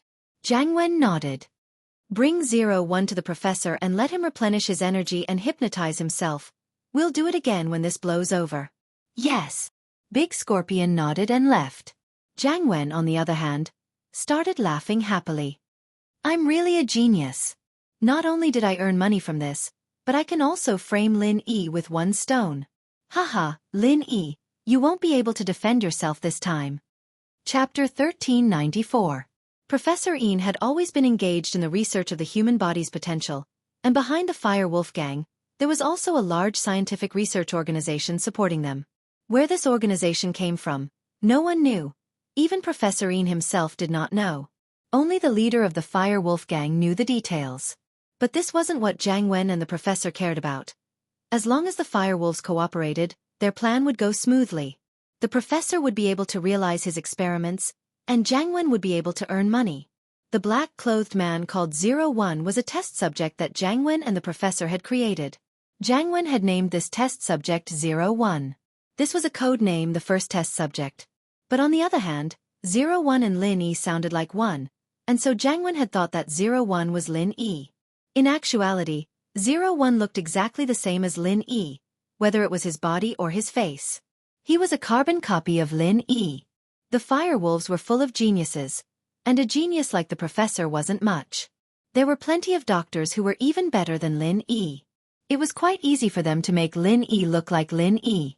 Not only did 01 get plastic surgery, but he had also been modified by the professor's genetic modification needles. The explosive power he displayed for a certain period of time was comparable to a golden-class late-phase peak physical practitioner, but he needed to rest for a few days after that. He couldn't use it continuously, and this was something the professor was trying to overcome. Of course, this 01 no longer had his own thoughts. His brain had been modified by the Fire Wolf Gang's hypnotist and neurologist, turning him into a walking corpse that could only follow orders. The hypnotist and brain specialist had carved a series of robberies into 01's brain, allowing him to complete the robberies in different environments. The loot would be sorted according to the instructions as well. This way, other than being completely obedient, he wouldn't leak any information about Jiangwen. Once he was captured, the police wouldn't be able to get any useful information out of him. He only knew how to rob, and he didn't know how to do anything else. He had already been manipulated, and he didn't have any thoughts. Scorpion, on the other hand, was a scapegoat. At the end of the day, this plan was basically foolproof. Even if something were to happen, it wouldn't have anything to do with Jiangwen. This time, he didn't let 01 show his face, because that would be too obvious. It would be too obvious that he was trying to frame Lin Yi. What Jiangwen wanted to do was to let the police suspect Lin Yi slowly, and then let 01 accidentally show his face. That way everything would be fine. Plus, Jiangwen was a very meticulous man. In order to achieve his goal, he'd even gotten a Land Rover and made it look exactly like Lin Yi's car. He'd even made a fake car plate, all in order to make people realize that Lin Yi was the culprit behind all of this. Of course, when the police locked onto Lin Yi, Jiangwen's next step would be to get rid of 01, making Lin Yi disappear from this world. That way, Lin Yi wouldn't be able to defend himself. Jiangwen believed that even if Lin Yi could get away with it, he'd still lose a layer of skin. Seeing Lin Yi in trouble made Jiangwen very happy. He'd always seen Lin Yi as a stumbling block, and now that he had the chance to kill Lin Yi, how could he not be excited? Soon, the number of robberies came out, and Scorpion ran over excitedly. "Master 1, the number is out." "How much?" Jiangwen asked. He didn't have much confidence in this. After all, this was his first test. If he wanted to rob in the future, he'd have to scout the place first, and only rob when he had enough cash. The bank's foreign currency, the gold shop's cash, and the jewelry, the total is around 30 million. Scorpion said. "That's a lot." Jiangwen paused, not expecting robberies to be this profitable. He couldn't help but laugh out loud. "Good, very good. There's no need to touch the gold and silver jewelry. Just hand it over to the Fire Wolf Gang. They have professionals under them who can refine them into other jewelry and sell them off. There won't be any problems. Hand over the new banknotes as well. We will only keep the old banknotes." "Yes." Scorpion nodded and went to work. Jiangwen, on the other hand, was very happy. His plan wasn't bad at all. A simple business that didn't cost anything, and he'd done it so well. Meng Yao, why don't you like me?" Songshan Police Station. Lu Wangli, on the other hand, was sitting in the meeting room with a serious face. Ling Shan wasn't here, so he was in charge of the team's work. What he didn't expect was that 2 robberies happened in one day. One was a bank robbery, and the other was a jewelry shop robbery. The 2 incidents happened one after the other. From the modus operandi and the surveillance footage obtained from the crime scene, these 2 cases were committed by the same person. The method of committing the crime was exactly the same. It was a very violent and arbitrary method of opening the safe and robbing it. The time of committing the crime was very short. Before the police arrived at the scene, the suspect had already fled quickly. Moreover, the location of the suspect's parking was very artistic. He avoided the surveillance video at the bank's entrance and the camera on the bank's gate control road.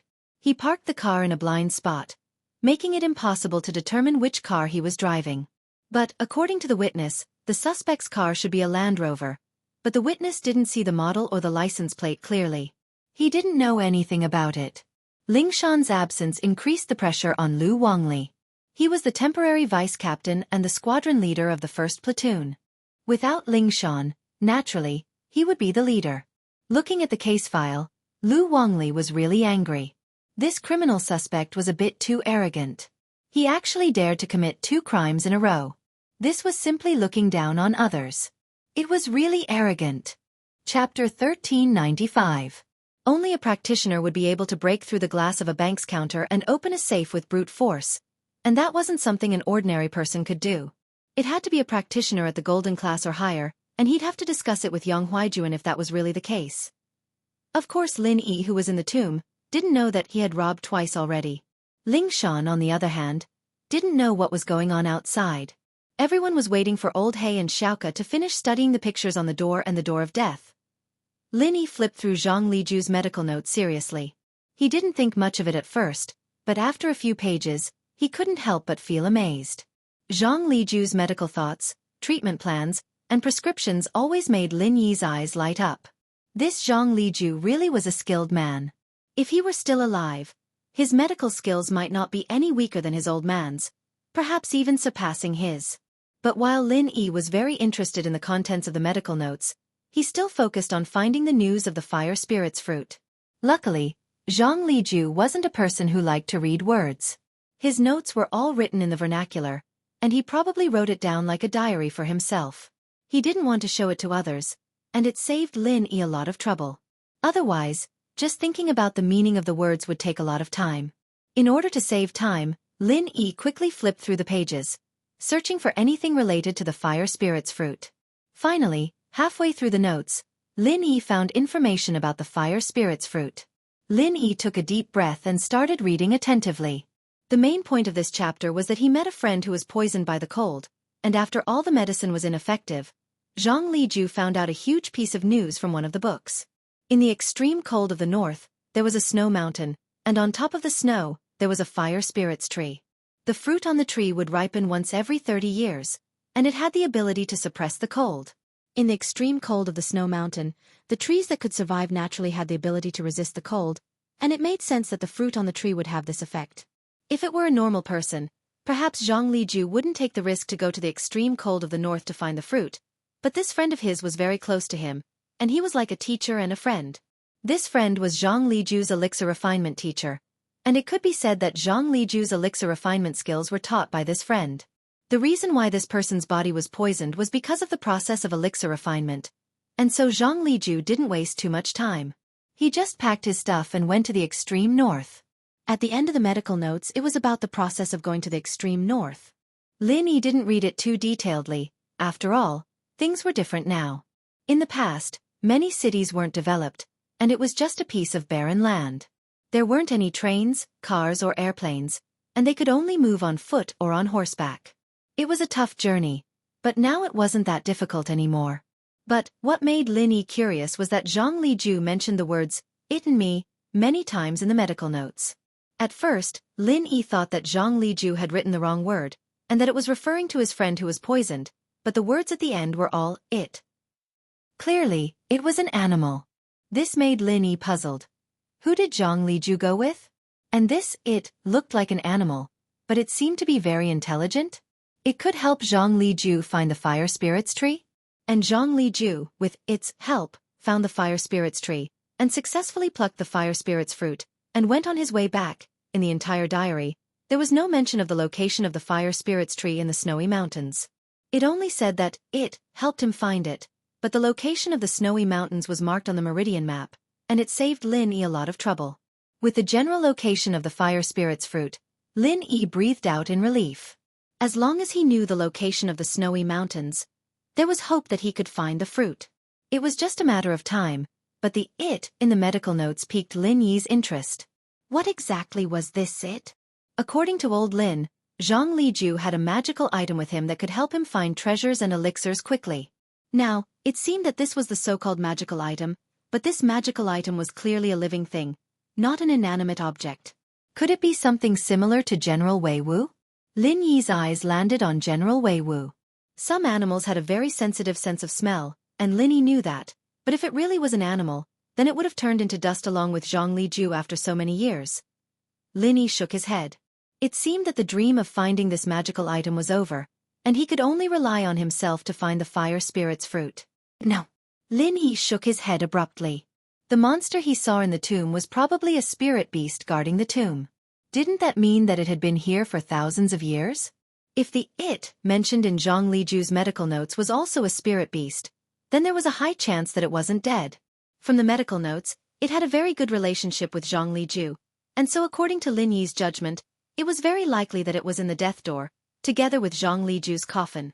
With this possibility in mind, Lin Yi couldn't help but look at the two doors not far away, and he fell into deep thought. This spirit beast, from Zhang Liju's records, didn't have any offensive capabilities, but had a very sensitive sense of smell towards treasures. Even so, it was still a very powerful existence, and with Elder Yu's greedy personality, if he knew about it, he would definitely try to rob it. As for Lin Yi, he might have to come back himself.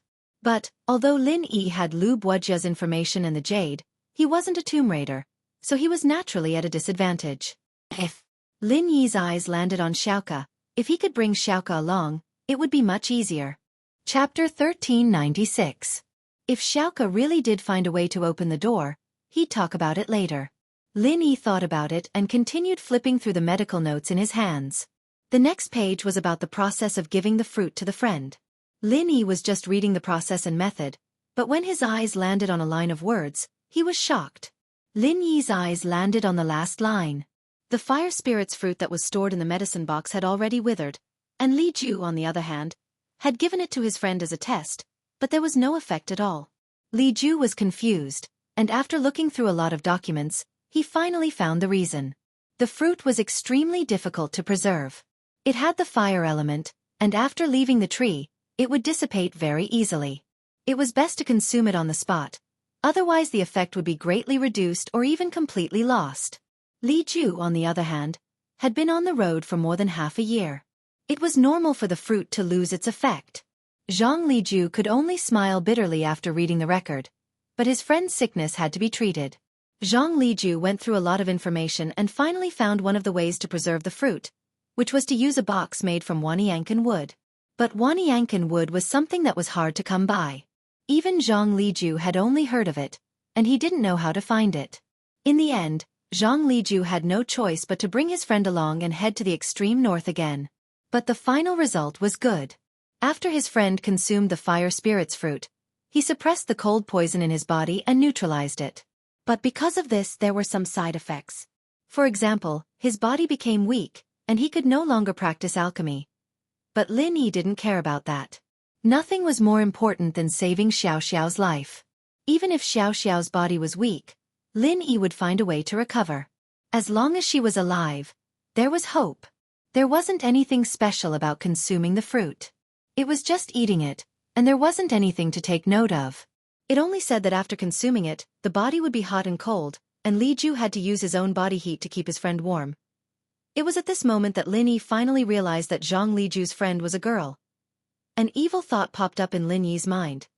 He memorized the general location of the snow mountain in his mind and started searching for information about it in the medical notes.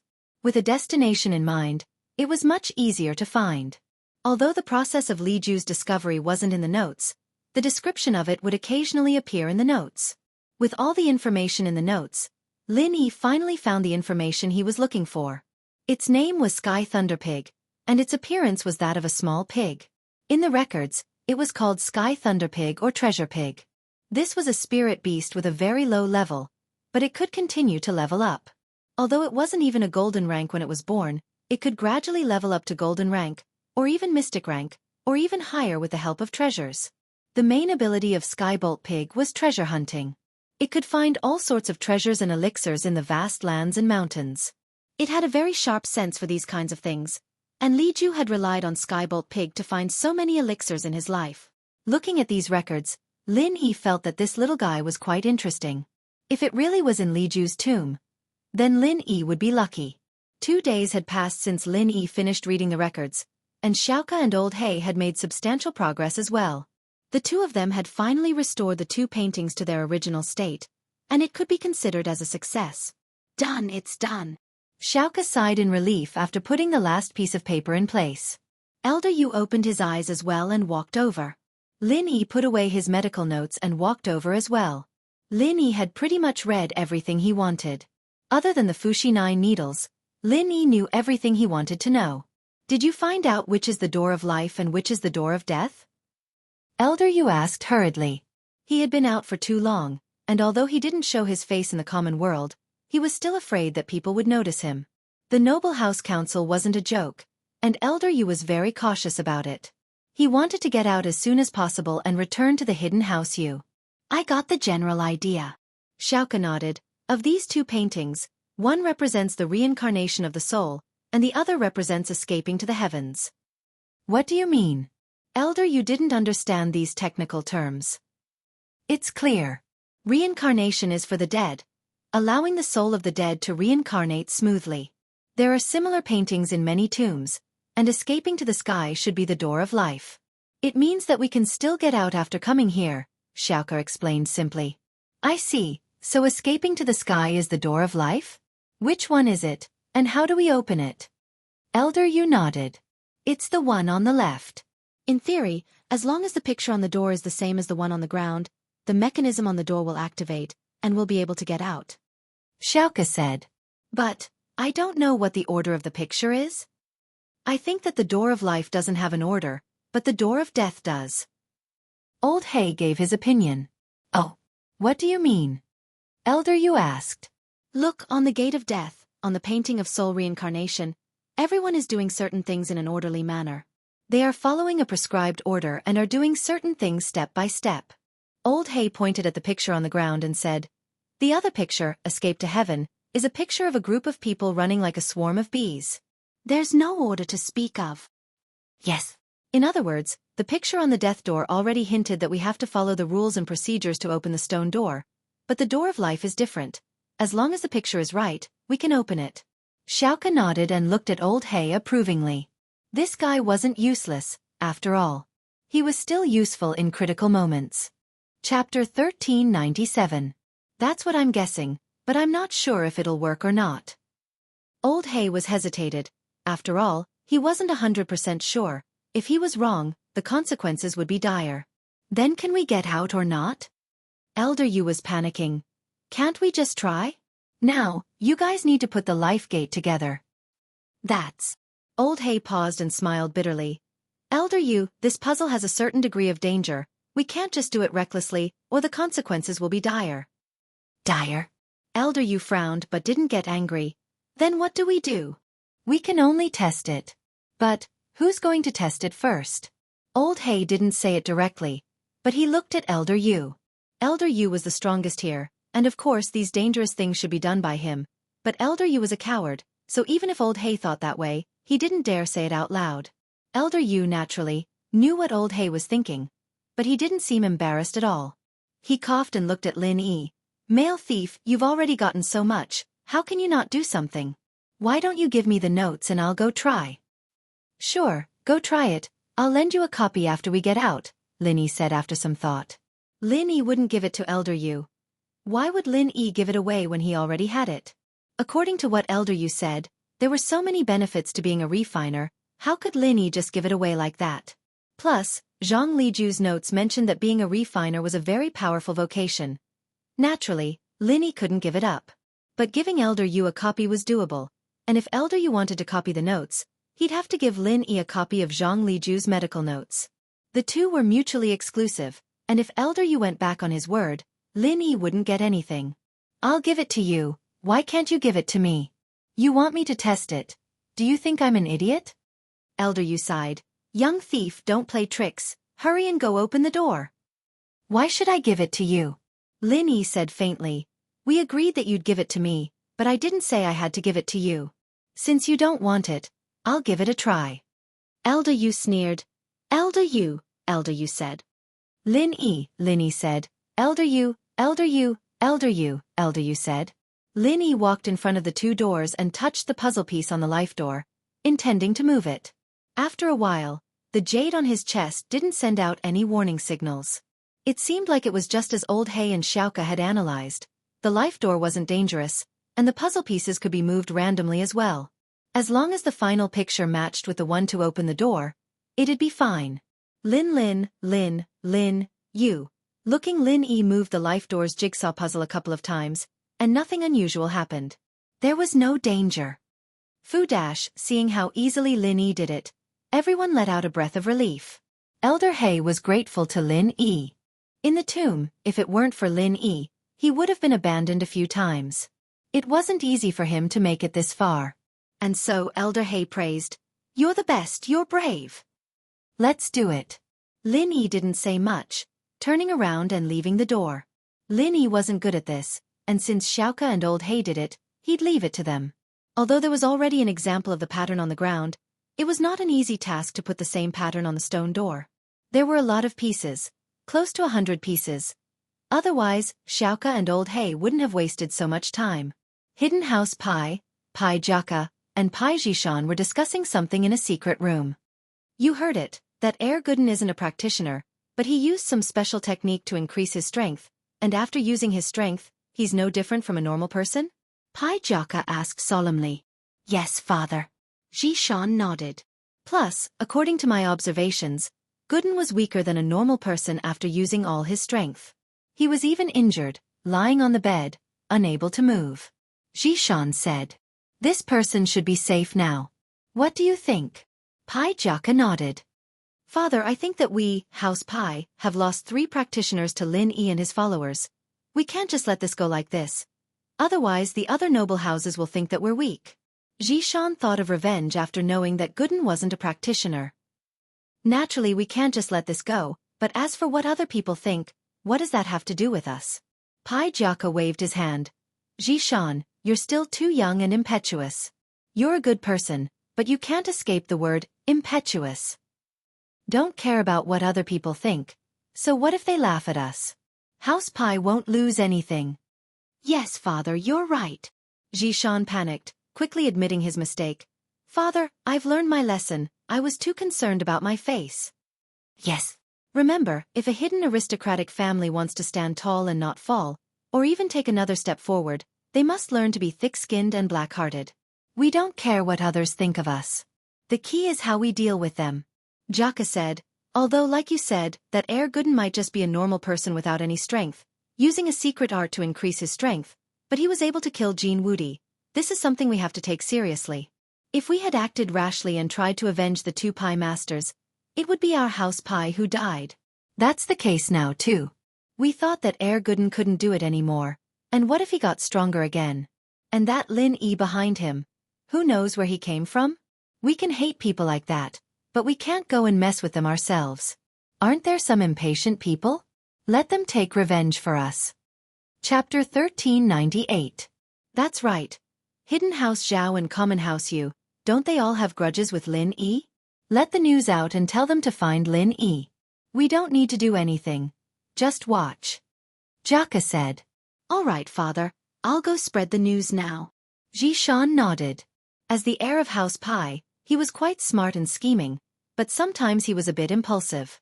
It seemed like he needed to get rid of that habit. House Pai had a lot of channels to spread the news, so it didn't take long for all the noble houses that had a grudge against Lin Yi to receive the news, including Zhao Qibing. He was the first to receive the news. Uncle Zhu, Yaowang, what do you think of this news? Qibing was scared out of his wits by Gooden, and hadn't recovered from the shock yet. He didn't know if this news was real or fake. That's hard to say. This kind of news can be fake and real at the same time. Without confirming it personally, who would know? Yao Wang waved his hand. But, I'm not good at analyzing things like this. I'm just saying. I don't think this news is fake. It's 80% true. Uncle Zhu said, this news, although they didn't say where it came from, but it came from House Pai's information channels. Anyone with eyes would know that this was released by House Pai, and if it's fake, then House Pai wouldn't have it easy either. Releasing fake news to deceive people is a big taboo in the hidden houses, and is strictly forbidden by the Arbitration Council. Uncle Zhu was very clear about the inner workings of the hidden houses, so Uncle Zhu pondered for a moment and said, But, even if this news is true, it's just a guess. Whether or not Gooden has lost his strength is hard to say, because House Pai's information isn't that accurate. Sihua said, I think House Pai is trying to get someone else to do their dirty work. This news is real, but even they don't believe it, so they're using other houses to test the waters for them. This is a typical scam. Yes, that's right. We can't be the first bird to stand out. We don't have any masters to go against him right now, so let's just ignore him for now. Qibing nodded in agreement. While they were talking, Su Jiaonong knocked on the door and walked in. Master Bing, an old man came to our bar. He said he's Uncle Zhu's elder brother. He wants to see Uncle Zhu. What do you think? Uncle Zhu's big brother. Qibing paused. He didn't know why Uncle Zhu had a big brother. Yes, he claimed to be Uncle Zhu's elder brother. Su Jiaonong nodded and said. At this moment, Uncle Zhu was extremely excited after hearing Su Jiaonong's words. My big brother? Is it really my big brother? Let him in, Uncle Zhu will know if it's true or not, Qibing ordered Jiaonong. If this person didn't come with good intentions, there was no point in stopping him. He could still barge in. If he really was Uncle Zhu's big brother, then there was no need for Qibing to stop him. He might as well let him in. Uncle Zhu looked a little excited as he stared at the door. Not long after, Su Jiaonong came in with an old man. Uncle Zhu was even more excited when he saw him. His face was filled with nostalgia and excitement. Big brother, is that you? Little brother. It's me. It's been so many years, I can finally see you. The old man was excited as well. A long time ago, I was sent out by the head of the house to carry out a mission. I can't meet you privately, but Big Brother misses you. Then now you. Uncle Zhu's face changed when he heard that it was the head of the house who forbade him from meeting his big brother. One had to know that Zhao Qibing was there. If the head of the house didn't allow him to come and he came on his own, the consequences would be severe. Haha, little brother, you don't know, do you? Big brother, just yesterday by chance, he understood the secrets of the heavens and broke through to Earth class. I'm in Earth class early phase now. The old man said. The head of the house said that the day I break through to Earth class, I'll be able to return to the house and meet you. But I can't change the person on my mission at the last minute, so I asked the head of the house to come and see you. Otherwise, how would I know that you're here? Uncle Zhu calmed down after hearing his brother's words. Indeed, if he didn't get the news from House Zhao, how would his big brother know? However, while Uncle Zhu was happy for his big brother, he was also a little sad. His strength had dropped a lot, and he was probably only golden class now. Little brother, how's your strength now? Did you improve? The old man asked happily. Don't mention it. Uncle Zhu sighed, his face a little gloomy. It's a long story. Let me introduce you. This is Zhao Qibing, young Master Zhao, the son of the young master. I'm working for him now. Greetings, young Master Zhao. The man cupped his fists in greeting when he heard that it was the young master of House Zhao. He'd heard of the bastard Zhao Qibing before, but no matter what, he was still a man of House Zhao, and House Zhao placed a lot of importance on men, unlike girls who were used as tools for marriage. You're too courteous, Boss Zhu. Congratulations. You're in Earth class now. Zhao Qibing was actually very happy. This Boss Zhu was in Earth class. Didn't that mean that he had another Earth class by his side? He was Uncle Zhu's brother, so he would definitely take care of Uncle Zhu. Since Uncle Zhu was injured because of Lin Yi, would there be a chance? That's good. Right, little brother, what did you say just now? What happened to your strength? Boss Zhu suddenly remembered that his brother's expression wasn't right. I was heavily injured in a fight earlier, and I've just recovered. But my strength dropped a lot, and I'm only at the middle phase of golden class now. Uncle Zhu sighed. Weren't you at the early phase of mystic class? Why? Boss Zhu's expression changed. What happened? Who did this? Tell me, I'll avenge you. It's fine. Lin Yi did it. You might have heard of this *** bro before. His follower has been in the limelight recently, and he just killed Jin Wudi. Naturally, Uncle Zhu wouldn't let his big brother take the risk. Lin Yi was despicable, and Uncle Zhu hated him to the core, but his follower's strength was still there. He didn't want his big brother to take the risk. Chapter 1399. But he didn't know about Jin Wudi. He was sent out on a secret mission by the head of the house, so naturally, he wasn't that well informed. All the information came from House Xiao, and there were no other channels. At this time, Elder Zhu heard Uncle Zhu say that Lin Yi's follower killed Jin Wudi. He was shocked. What happened? Elder Zhu didn't hide anything and told Elder Zhu everything, including the news that House Pai had released. Elder Zhu fell into deep thought. This Lin Yi, is he that strong?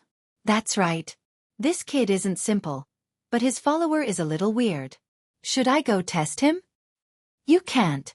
Elder Zhu jumped and quickly stopped him. Big bro, what kind of noble house is the hidden House Pai? They're a physical practitioner house, but in terms of overall strength, they're stronger than us hidden House Xiao. They have a sky class, but we don't. Ever since our ancestor went to that place, there's been no news of him, and the head of the house has been stuck at Earth class late phase peak for many years. He's one of the weakest hidden houses. We can't be the ones to stand out. That's right, Elder Zhu. We need to think about this further. Qibing didn't want Elder Zhu to test Lin Yi's follower right now. Didn't they have House Yu? Let them go. It wasn't easy for Qibing to have an Earth class by his side, and he hadn't even had the chance to show off yet. If he got killed by Lin Yi's follower, it'd be a huge loss. Qibing had his own plans. His ultimate goal was to become the head of House Xiao, but from the looks of it, he was still too weak. He didn't have any helpers by his side, and he didn't have any advantage against the direct descendants of House Xiao. This was the first reason, and the second reason was that if Zhao Qibing wanted to become the heir, he had to get the approval of the current elder of House Xiao. If the elder didn't agree, even if Zhao Guangyin agreed, it was useless. But the old man had never looked favorably on this bastard. Of course, it was also because Qibing had always been mediocre, not contributing much to House Xiao. If Qibing could make a name for himself in the common world, then it wouldn't be hard for the old man to approve of him and let him enter the core group of House Xiao. But now, Uncle Zhu was completely loyal to Qibing. Qibing was someone who knew how to win people over, and he often gave his men benefits. Qibing believed that as long as he worked hard, and with Uncle Zhu's help, it wouldn't be hard to get Elder Zhu to his side. But, little brother, your strength has been reduced to this state. Big Brother Zhu looked at Big Brother Zhu with pity. Don't worry, Elder Zhu. I've already asked Yawang to find the medicine that can heal Uncle Zhu's injuries. Qibing said, starting to win over people's hearts. I heard that there's a pill called the Meridian Opening Pill. It can heal the damaged meridians of a practitioner. As long as you take it, Uncle Zhu's strength will recover. Master Bing, you're the son of the head of the house, that means you're my master. Just call me Elder Zhu from now on. No need to call me Elder Zhu. Elder Zhu nodded to Qibing, pleased. Thank you, Master Bing. I've heard of the Meridian Opening Pill, but it's very rare and precious. It's hard for normal people to get their hands on it. The head of the house might have a few, but he wouldn't give them to normal people like us. All right, since Elder Zhu says so, then I won't hold back. A name is just a title. I'll call you Elder Zhu, Uncle Zhu, and Elder Zhu. Qibing nodded, closing the distance between him and the two brothers. Don't worry, Elder Zhu. If I have the chance, I'll ask Grandpa for this pill to heal Elder Zhu. As long as I make a contribution to the Zhao family here, when Grandpa wants to reward me, I will bring it up immediately. Thank you very much, Master Bing. Elder Zhu was a little touched. It didn't matter if what Qibing said could come true or not. Since he said it, it showed his sincerity. He felt that his follower couldn't lose out by following Master Bing. Thank you, Master Bing. Zhu Laowa was touched as well. Although Zhao Qibing said that he was going to find him some treasures to heal his wounds, he never said that he was going to ask the head of the house for the Meridian Opening Pill. If he really could get it, it wouldn't be a problem for Zhu Laowa to regain his previous strength. Haha, what's there to thank? You got injured because of me. How could I mistreat you? Qibing waved his hand. We'll have our revenge on Lin Yi sooner or later, but it's fine to endure it for now. We'll see how it goes. Everyone nodded in agreement. Elder Zhu didn't stay long after meeting with Elder Zhu. He got up and prepared to leave. He had other missions to do, and he only came to visit Elder Zhu this time. In the tomb, Xiaoke put the last piece of the puzzle in its place, and with a click, the mechanism of the stone door was activated. Along with the sounds of the mechanism operating, the stone door's surroundings also began to tremble slightly. Then, after a few loud rumbling sounds, there was no more movement. All right, the mechanism should be activated. Xiaoka said after making sure that there were no other sounds behind the door. Old Hay took a deep breath and pushed the stone door lightly. It opened slowly without any resistance, and in front of them was a long and narrow passageway. It wasn't as wide as the previous passageway, and it didn't have the smooth stone walls either. The walls here were uneven, and everything seemed out of place. The workmanship here could only be described as shoddy. Why is this place so broken? Is there a mistake? Elder Yu looked at the scene behind the stone door, confused. There shouldn't be a mistake. This is definitely not the death door, Xiaoka said with certainty. Xiaoka said with certainty, the death door is connected to the coffin, and it's the most important place in the tomb. There's no way it would be built in such a dilapidated way. So, this should only be an exit. Since it's an exit, then it has nothing to do with the main tomb. It's understandable that it's built in a rough manner. I see, let's go then. Elder Yu nodded. He couldn't wait anymore, but as he walked, he looked at Lin Yi with a meaningful gaze. Chapter 1400. Even if he hadn't recovered to his peak strength yet, from his point of view, it was still possible for him to injure or cripple Lin Yi. Compared to the value of Lin Yi's items, a little injury was nothing. Lin Yi smiled coldly at Elder Yu's hostile stare. As expected, this old thing couldn't take it anymore and was ready to make a move on him. But Lin Yi, wasn't he thinking the same thing? After seeing the way out, they didn't let Lin Yi go first. They probably thought that this path wasn't dangerous. Old Hay and Elder Yu took the lead, and Lin Yi and the others followed behind. The path was long and narrow, and the road was uneven as well. It felt like they were walking in the deep and shallow places. Originally, they thought that they would be able to see the light once they got out of this path. However, after walking for about an hour, they still hadn't reached the end. It was as if the corridor was endless. Moreover, because the corridor wasn't straight but curved, they couldn't see the scene in front of them. After walking for another 2 hours, Elder Yu started to worry. What's going on? We still haven't reached the exit after so long. Is this the right path? It should be right? Old Hay was puzzled as well. They'd spent so much time in the tomb, but the exit and the entrance were obviously different paths. Logically speaking, they should be able to get out easily. So why hadn't they seen the exit after walking for so long? There shouldn't be any danger for now. Let's keep going. Lin Yi didn't feel any warning signals from the jade, so his face didn't change at all. He didn't stop walking. Elder Yu heard Lin Yi say that, and he calmed down quite a bit. After all, Lin Yi's predictions were all accurate, and thinking back to the time they'd spent in the tomb, even if there weren't any traps, it would still take more than an hour. The group moved quickly, and after walking for almost a day, Lin Yi brought up the idea of resting when it was almost night. He didn't mind, but Xiaoka was too weak. She hadn't even reached golden class, and the qi in her body was pitiful. Naturally, her endurance was limited. Lin Yi saw that she was tired, so he suggested that she rest. Why so much trouble? Sleep. You're a mystic. Why are you sleeping? Old Hay didn't mind, but Elder Yu was going crazy after hearing Lin Yi's suggestion. They were almost out, and if they wanted to rest, they could just leave. Why rest in here? If you want to leave, leave on your own. You're already at the exit anyway. You don't need anyone else. Lin Yi looked at Elder Yu and said faintly, ignoring him as he sat down cross-legged. Humph. Elder Yu wanted to leave on his own, but when he remembered that Lin Yi had something he wanted, he couldn't just leave yet. He humphed coldly and stopped, finding a place to sit down. In his mind, he was thinking if he should make things difficult for Lin Yi tonight. They didn't know how long this exit was, and Lin Yi kept walking and stopping. When would it end?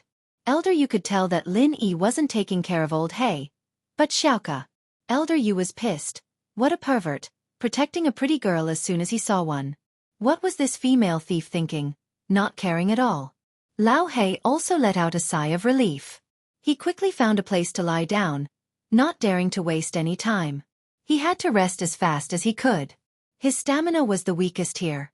To put it bluntly, he was worse than a dog.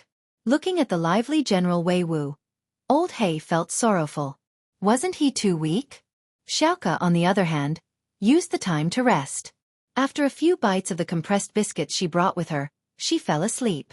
Ling Shan and Yutian, on the other hand, were practicing at the side, as was Elder Yu. Only Lin Yi, on the other hand, took out his torchlight and started reading the medical notes. looking at the Fuxi 9 needles. Acupuncture was a very magical science, but with the passage of time, a lot of important information on acupuncture had been lost. The Fuxi 9 needles had also become a legendary existence. What surprised Lin Yi was that this set of Fuxi 9 needles was a gift from a friend of Zhang Liju's, not something he got by chance. But after Zhang Liju's research, he could confirm that this set of Fuxi 9 needles was the legendary set of needles that could revive the dead. But even so, Zhang Liju couldn't use it. The material used to make the Fuxi needles was very special, but even so, Zhang Liju didn't find anything special about it. When he used it for acupuncture, it was the same as regular needles. There wasn't much special effect. After a few tests, Zhang Liju put the needles back into the box. There was nothing special about this legendary set of needles, and Zhang Liju couldn't help but feel disappointed. However, one day, Zhang Liju heard of a legend about the Fuxi 9 needles. The Fuxi 9 needles had to be used with a specialized practitioner's arts.